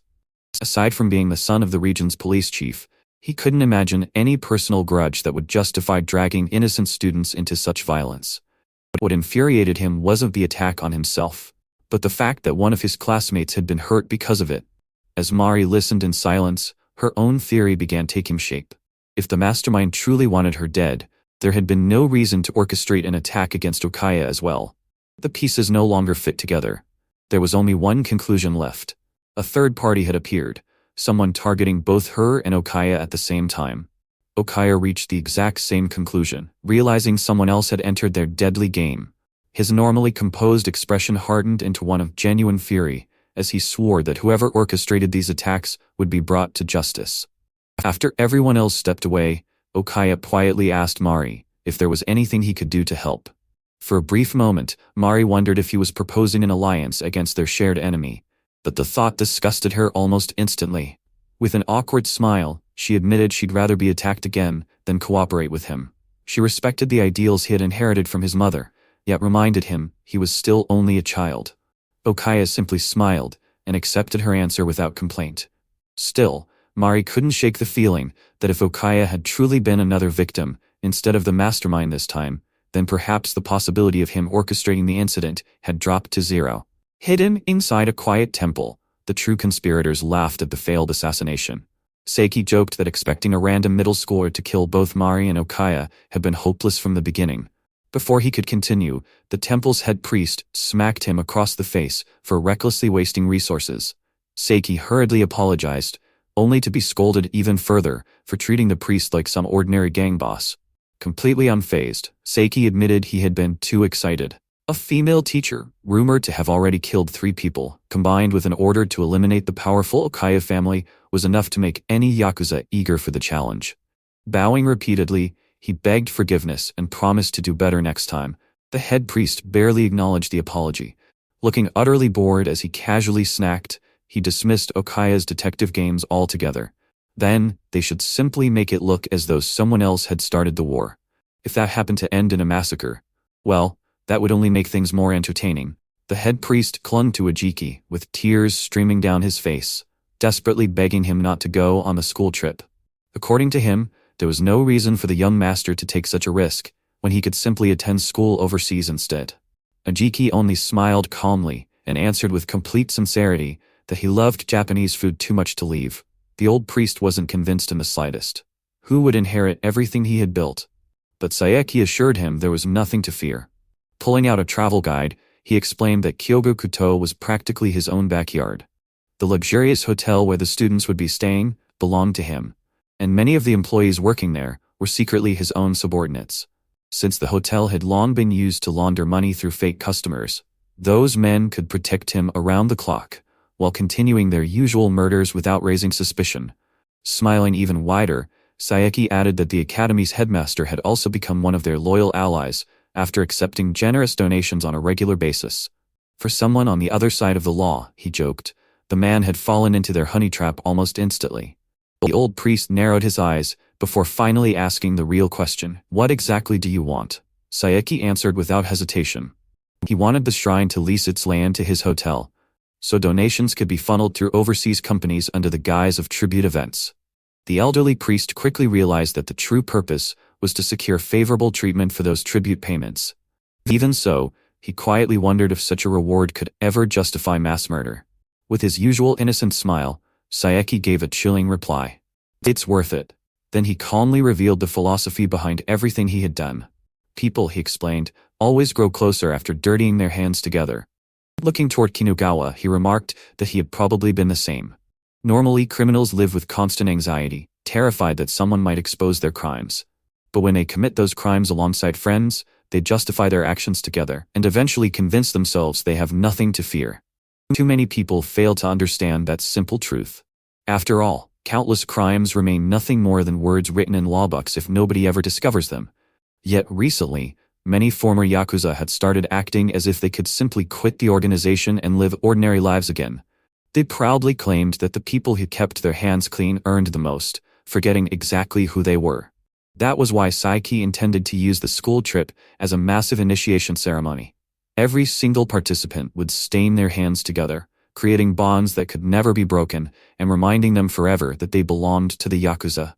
The old priest admitted it sounded like an incredible amount of work, but Saiki simply replied that guiding people down that path was as challenging as it was rewarding. He also promised to send even more of his own subordinates to the island as additional surveillance. The old priest smiled ominously, before warning him that if Saiki ever tried to murder him just to become the shrine's official heir, he'd personally feed him to the fish. Saiki laughed nervously, insisting he could never betray such an understanding young master, earning an amused smile from the old priest as the tense conversation finally came to an end. Elsewhere, preparations for the school trip continued. Saiki thanked Nozomi for following his advice and taking paid leave in advance, explaining that since Kyogokuto was located in another prefecture, local police wouldn't be able to intervene immediately if something happened. He revealed that both he and his parents would be staying at the very same hotel as the students, and politely asked Nozomi to contact him the moment anything suspicious occurred. Nagare Taichiro had also received approval for his leave, and would be joining the trip as well. Smiling to himself, Saiki quietly remarked that opportunities like this were rare. Having every important suspect gathered in one place made the game far more interesting. And then he suddenly asked a strange question. When does a person's heart truly break? Before anyone could answer, he violently smashed a carefully prepared display to pieces. His own answer followed immediately. A heart shatters when everything unfolds exactly according to plan, and yet you still lose. He reflected that he and Mari had been competing under an unspoken set of rules, but those worthless Yakuza had completely destroyed the playing field itself. Letting out a small sigh, Nozomi admitted that he supposed he was finally done with Ajiki. Meanwhile, Mari sat across from Yuta during dinner and calmly suggested something completely unexpected. She wanted him to go home during the school trip. Yuta was stunned. Wasn't he still supposed to remain confined? Mari explained that the island they were about to visit was deeply connected to Ajiki's family, making it very likely that she would be attacked during the trip. Because Okaya would be focused entirely on that conflict, Yuta would have the perfect chance to return home, explain everything to his mother, and perhaps even travel overseas until everything settled down. After sitting in silence, Yuta finally looked at Mari and asked the question that had been weighing on his heart all along. She never intended to make him her accomplice in the first place, did she? Mari quietly denied it. Yuta wasn't an accomplice, he was her trump card. But Yuta could see through her gentle words. She smiled sadly, admitting that she was only praising him so he would stay away from the danger. Even so, he accepted her kindness and promised to do exactly as she asked. As someone prepared to shoulder all of her crimes together with her, being left behind felt painfully lonely. Especially knowing how powerless he really was. Mari remained silent, unable to answer him. Quiet images of treasured family photographs filled the page, gently reminding everyone of the precious lives waiting back home. At last, the day of departure arrived. Students gathered with excitement as Mari silently watched over them, while Nozomi greeted everyone with his usual warm smile, hiding countless schemes behind his friendly expression. Soon, the ferry sliced across the sparkling ocean toward Kyogokuto. The island finally came into view, and with a cheerful welcome waiting on its shores, the long-awaited school trip, and the storm that would follow, officially began. The moment the ferry reached Kyogokuto, Saiki greeted every student with the same warm smile that had fooled countless people before. Standing in front of the luxurious seaside hotel, he proudly introduced himself as its owner, welcoming everyone to what he called the most important 3 days of their lives. With effortless charm, he explained that every room came with a breathtaking ocean view. The buffet would remain open until lights out, and the private beach had been reserved almost exclusively for St. Spring Academy. There were waterfalls, where anyone interested could experience ascetic training, a shrine dedicated to the island's guardian deity, and countless attractions scattered across the resort. Yet hidden beneath that cheerful tour was one warning that lingered longer than the rest. A fenced-off restricted area stood sealed behind warning signs, and Saiki politely instructed everyone to stay away from it under any circumstances. To the students, it sounded like nothing more than a safety precaution. To Mari, it immediately felt like the most suspicious place on the island. While the others admired the paradise around them, she quietly examined every detail with the eyes of someone expecting an attack. The lifeguard watching the beach had unusually enlarged knuckles, the unmistakable sign of someone accustomed to violence. The hotel employees guarding the halls were clearly Sayaki's own men, ensuring that if anyone vanished, every record could simply be manipulated. Even the buffet disturbed her. With hundreds of guests eating together, poisoning the food would make it almost impossible to identify the true target. Piece by piece, the entire resort transformed in her mind, from a luxury vacation spot into a perfectly designed execution ground where death could arrive at any moment. Even so, life on the beach continued as if nothing were wrong. Yajima happily built sandcastles, while classmates invited her to go diving, but she quietly declined, admitting she preferred staying where she was. Maria-sensei appeared wearing a modest, long-sleeved swimsuit, instead of the revealing outfit the boys had secretly hoped for, immediately scolding them for practically harassing their own teacher. Their disappointed reactions earned nothing more than her cold stare, while Yajima could only watch her in admiration. Mari, however, wasn't looking at swimsuits. Her attention remained fixed on the hotel's defenses, mentally cataloging every possible threat surrounding them. The restricted zone, the armed staff, the buffet, every piece fit together too perfectly. This island had been built for murder. At that moment, Okaya came surfing across the waves with effortless confidence, instantly drawing loud cheers from the girls watching the beach. Mari couldn't help noticing that the atmosphere surrounding him felt strangely familiar, almost identical to the suffocating tension she herself had been carrying. As he stepped out of the water, he flashed her a gentle smile and casually invited her to try surfing with him. Mari politely refused, claiming it would only be troublesome if she got injured. But Okaya stepped closer and lowered his voice. "Please stay with me. I have to stay calm in front of everyone, but I'm afraid." His words caught Mari completely off guard. She was the only person who truly understood that someone was trying to kill him. And despite his usual composure, the weight of that fear had finally begun to show. Maintaining her usual calm expression, Mari answered that although she would personally prefer throwing him back into the ocean, if it was the sincere request of a frightened student, she couldn't refuse forever. The two of them rode the waves together. To the rest of the class, it simply looked like teacher and student enjoying the beach, but Mari understood that every movement had to appear perfectly natural. Their survival depended on never letting anyone suspect they knew an assassination was coming. The students watched in amazement as Maria-sensei surfed with surprising skill, earning cheers from every direction. While everyone admired the scene, another woman silently observed from afar. The beautiful stranger in an elegant swimsuit lowered her phone after taking several pictures, before coldly ordering the people beside her to keep their distance from her son. Her subordinate immediately obeyed, before asking what should be done about the mysterious man accompanying Mari. Without even changing her expression, she calmly ordered them to keep a close eye on Inspector Nagare instead. Meanwhile, Nagare himself demonstrated remarkable surfing ability, leaving Mari genuinely impressed. When she complimented him, he admitted with an embarrassed smile that he had practiced extensively before his honeymoon because he wanted to look cool for his wife. Hearing that innocent confession left Mari momentarily speechless. He had worked that hard, simply for the woman he loved. Watching him from the shore, Yajima could only smile to herself, quietly thinking just how amazing Maria-sensei truly was. Elsewhere, Seiki checked on the academy's headmaster, who was relaxing comfortably by the pool while stuffing himself with snacks. After confirming that preparations for the evening's pool event had been completed, Seiki politely suggested that the owner simply enjoy his meetings until the following morning, while the staff handled everything else. As the conversation ended, someone remarked that Detective Nagare seemed unusually attached to Maria-sensei, and had even volunteered to act as her bodyguard. The headmaster immediately exploded with childish jealousy, loudly insisting that although he loved Maria-sensei more than anyone, he also needed a private meeting to discuss what he considered her scandalously inappropriate swimsuit. Seiki could only stare at him in disbelief, quietly wondering where such ridiculous confidence came from. While the oblivious Ajiki happily continued eating, convinced that endless meals were life's greatest blessings. And all the while, hidden beneath the island's bright sunshine and carefree laughter, the trap waiting for everyone slowly continued to close.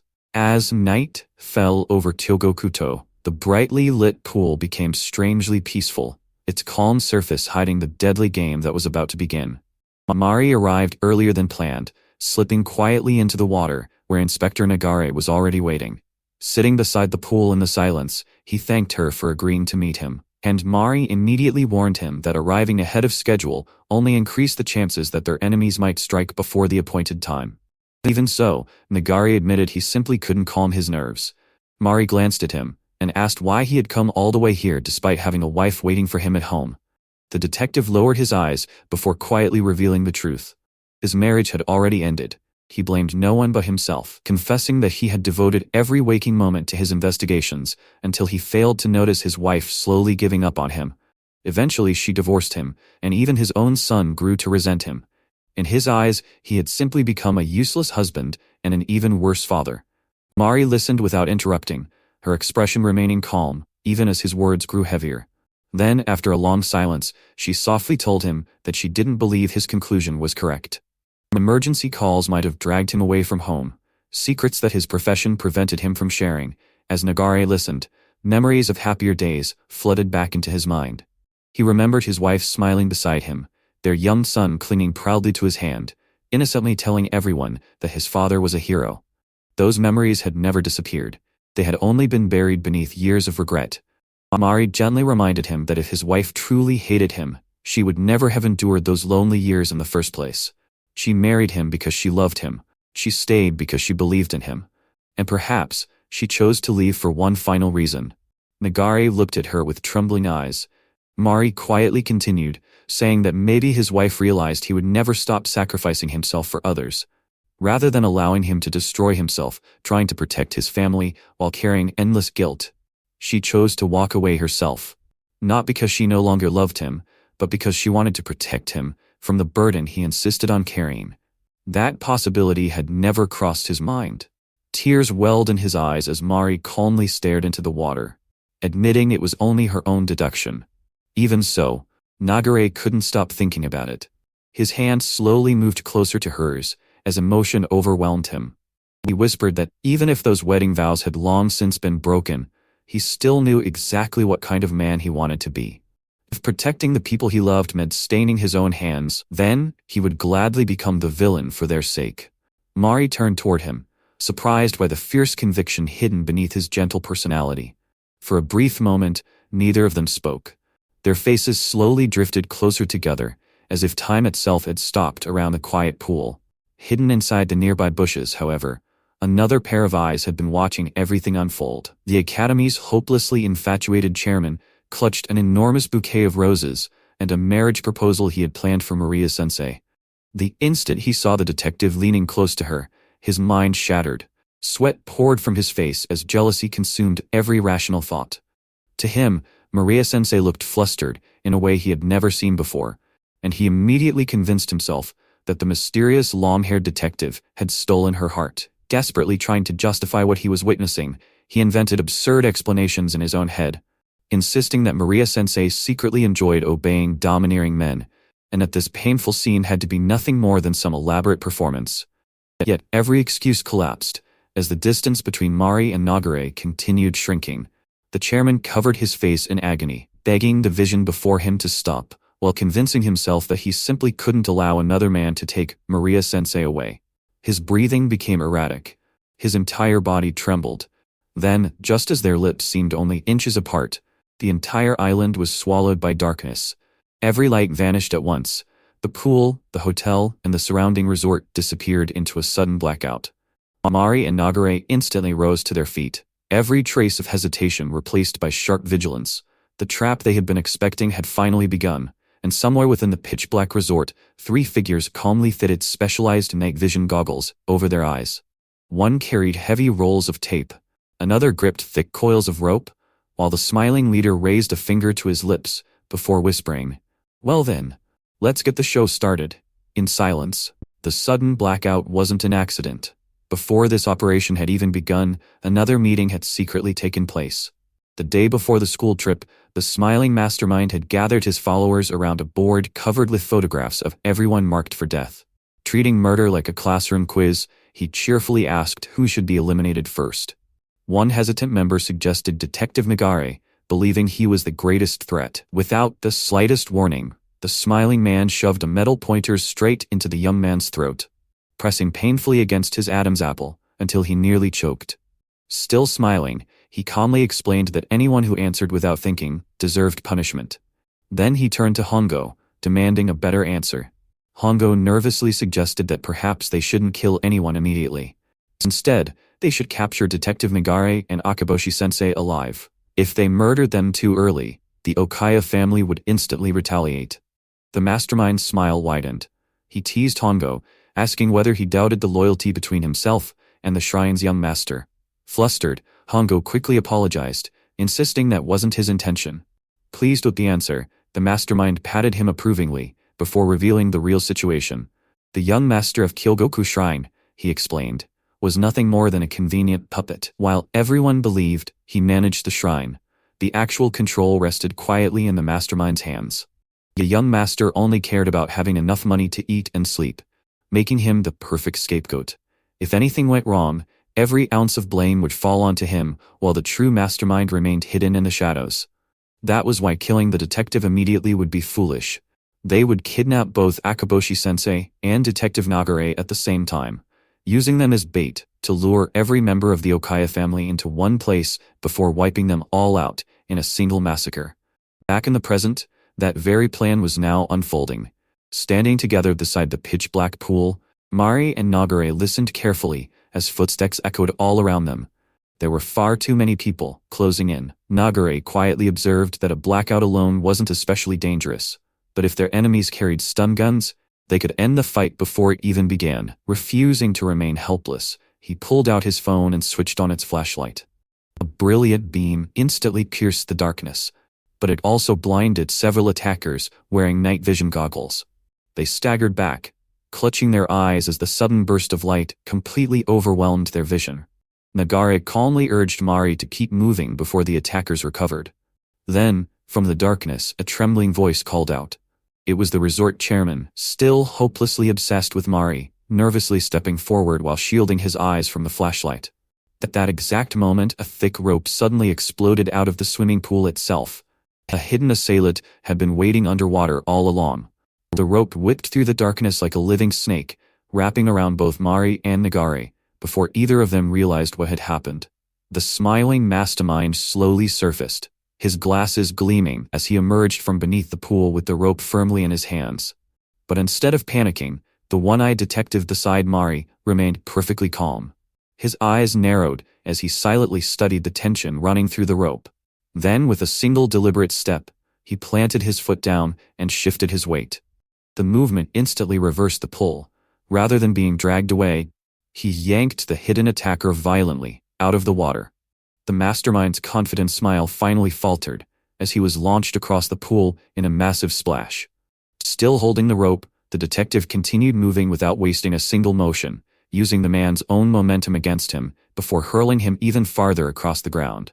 The smiling assassin barely had time to recover before the detective closed the distance again. Trying to exploit what looked like an opening, the mastermind rushed in, believing he had found his chance to strike. But the detective casually opened his legs and stopped him cold, leaving the smiling man completely caught off guard.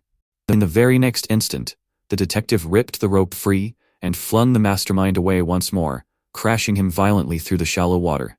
Without taking his eyes off the remaining enemies, the detective quietly told Mari to escape while he handled the attackers himself. Mari looked at him for only a second before calmly stepping forward instead. Her voice remained steady as she admitted she knew a little self-defense. Then, almost nostalgically, she revealed where she had learned it. It was taught to her by a man she used to love.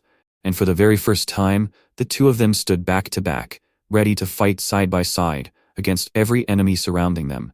Mari didn't hesitate for even a second. Remembering the self-defense lessons taught to her by the man she once loved, she instantly sprang into action. Grabbing a towel, she whipped it through the air like a flexible weapon, catching one attacker completely off guard before slapping him hard across the face. At the same time, she wrapped the soaked towel around another man's leg and yanked with all her strength, sending him crashing to the ground. Fighting beside her, the one-eyed detective moved just as effortlessly. The moment another thug rushed toward him, he simply shifted his stance and delivered a crushing kick that folded the attacker in half before launching him straight into the swimming pool. Even surrounded, neither of them gave their enemies a chance to breathe. Mari's towel continued snapping through the air, tangling limbs and throwing attackers off balance, while the detective calmly dismantled anyone reckless enough to charge him. One after another, bodies were set flying into the water, until the smiling mastermind was left quietly watching from the pool's edge, his expression never changing. One desperate thug, realizing brute force wasn't working, leaped through the air to attack from behind, but before he could land a hit, the detective casually redirected him and sent him plunging headfirst into the water beside the mastermind. Watching another failed attempt, the smiling man simply sighed to himself. At this rate, capturing them alive was going to take far longer than expected. Without showing the slightest frustration, he calmly reached into his pocket and pulled out his phone, placing a quiet call to someone waiting elsewhere. Far away from the battle, Okaya lay comfortably in his room, lazily watching the live feed on his phone. Because of the blackout, the screen revealed almost nothing but darkness. Yet that alone told him everything he needed to know. Saeki clearly had no intention of killing Detective Nagare or Mari. If he truly wanted them dead, the fight would have already been over. Ajiki peeked curiously at the phone and jokingly wondered whether Okaya was secretly watching something inappropriate. Smiling faintly, Okaya admitted it wasn't anything like that, before showing him an old photograph instead. It was a childhood picture of Detective Nagare standing beside a cheerful blonde boy outside St. Spring Academy. Ajiki immediately recognized Nagare and teased that perhaps Okaya liked collecting photos of his enemies. Okaya quietly shook his head. If he ever forgot that face, he would also forget his own mistakes. Ajiki cautiously asked whether he regretted bullying Nagare back then. The answer came without hesitation. No. If time were to repeat itself, he would make exactly the same decision again. His mistake wasn't bullying Nagare, it was failing to predict the truck accident that followed.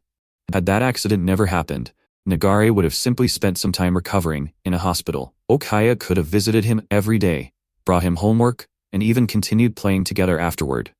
That unexpected accident had stolen all of those possibilities. Fixing his calm gaze on Ajiki, Okaya quietly warned him that if he intended to stand in his way, he needed to be fully prepared for the consequences. Then he asked a simple question. Did Ajiki truly understand what he meant? Before Ajiki could answer, the room's door suddenly slid open. The one-eyed detective stepped inside, immediately exposing the truth that had been lingering in everyone's minds. He calmly declared that Okaya had already realized the young master of Kyogoku Shrine was the true mastermind behind the entire incident. Ajiki's eyes widened in complete disbelief, but before anyone could react, the detective lunged forward. A thick religious book resting nearby instantly became an improvised shield, as a hidden blade stabbed straight into its pages, instead of piercing Okaya's body. Using that brief opening, the detective shoved the attacker aside and sprinted toward the exit. Ajiki shouted after him, while Okaya remained perfectly composed, watching him disappear into the night. Not long afterward, Saeki stood nervously before the young master, apologizing over and over again. He admitted Mari and the detective had proven far stronger than expected, making it impossible to capture them alive. If he had chosen to kill them instead, he feared the young master would have abandoned everyone involved. The young master offered no immediate reply. Breaking the uncomfortable silence himself, Saeki smiled awkwardly before revealing what he truly wanted. During this school trip, he hoped to earn the young master's approval by proving himself as a proper yakuza. He wanted everyone participating in the operation to dirty their own hands and remember exactly who they were. The young master let out a quiet sigh before reminding him that if he hadn't left such a ridiculously thick book inside the hotel room, Detective Nagare would have already been dead. Saeki laughed nervously while the young master calmly picked up a crossbow and declared that it was finally time to begin the real hunt. Beyond the fence stood a warning sign, reading "Danger, restricted area, do not enter." The hunting grounds were waiting, and the school trip was only just beginning. The instant Detective Nagare escaped the hotel room, a sharp whistle cut through the silent forest. Without slowing down for even a moment, a bolt came screaming through the darkness, straight toward his back. Nagare sensed the danger at the last possible second, and twisted his body aside, letting the arrow slice harmlessly past him instead of piercing his shoulder. The attack had barely missed, yet another figure was already waiting ahead, standing calmly in a patterned kimono with a loaded crossbow in his hands. The young master silently blocked the detective's path, while Sayaki watched with his usual unsettling smile. The hunt had truly begun. Nagare didn't waste time exchanging words. The moment several armed men rushed him with iron bars and crowbars, he exploded into motion. He drove a brutal kick into one attacker's knee, before spinning around and snatching a crowbar directly out of another man's hands. In a single seamless motion, he turned the stolen weapon against them. The metal bar whistled through the air, crashing into one thug after another, with overwhelming force, until bodies collapsed across the forest floor. Every strike was precise, every movement efficient, as if he had already calculated the outcome before the fight even began. Within seconds, the group that had surrounded him was lying unconscious, while Ajiki calmly lowered the crowbar. His breathing barely changed. Watching the entire exchange, Saeki couldn't help but applaud. Smiling proudly, he praised the young master for predicting Okaya's exact escape route. The young master answered with complete indifference. It wasn't extraordinary observation. At Sate Spring Academy, students were separated into classes according to their grades, meaning he and Okaya had spent years in the same classroom. He simply understood how Okaya thought, because they had always grown up beside one another. His words triggered memories from years earlier. Back in middle school, the entire school had gathered around the latest exam rankings.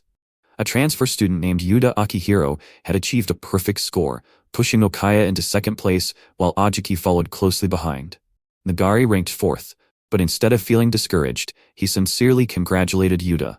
With genuine gratitude, he thanked him for studying together, admitting those sessions were the reason he had improved so much. Yuta smiled shyly, insisting the achievement belonged to Nagari himself, before suggesting they continue practicing together after school in the park. Nagari eagerly agreed, and the atmosphere between them remained warm and innocent. Before the two boys could leave, Okaya quietly stepped between them with his usual gentle smile. Resting a hand on each of their shoulders, he casually asked if he could join them as well. Neither Yuta nor Nagare had any reason to refuse, welcoming him without hesitation. Then Okaya turned toward Nagare and asked one more question. "What about you?" Nagare smiled back just as warmly. "If Yuta-kun is fine with it, I am too. Let's all play together." From a distance, Ajiki watched the three of them walk away together, before quietly deciding not to follow. The memory faded, returning to the present. Saeki laughed as he commented that Okaya always loved targeting the weakest point of his opponents. Nagare answered coldly that pretending to be righteous while exploiting another person's weaknesses was exactly what he expected from people like them. The young master remained completely unfazed. To him, Okaya was nothing more than an honor student. In the end, they were yakuza, and they lived by entirely different rules. Ignoring the conversation, Okaya resumed running through the dark forest, until he suddenly reached an old stone well standing alone beneath a bright floodlight. The strange sight made him pause for only an instant, before another arrow ripped through the air, narrowly missing him once again. He turned toward the attack, and found the young master standing before him, surrounded by armed subordinates, the crossbow still aimed directly at his chest. Silence settled between the two as they stared into each other's eyes. Finally, the young master spoke. "We're done." Okaya's expression hardened, and after a brief glance toward Ajiki, he waited for what would come next.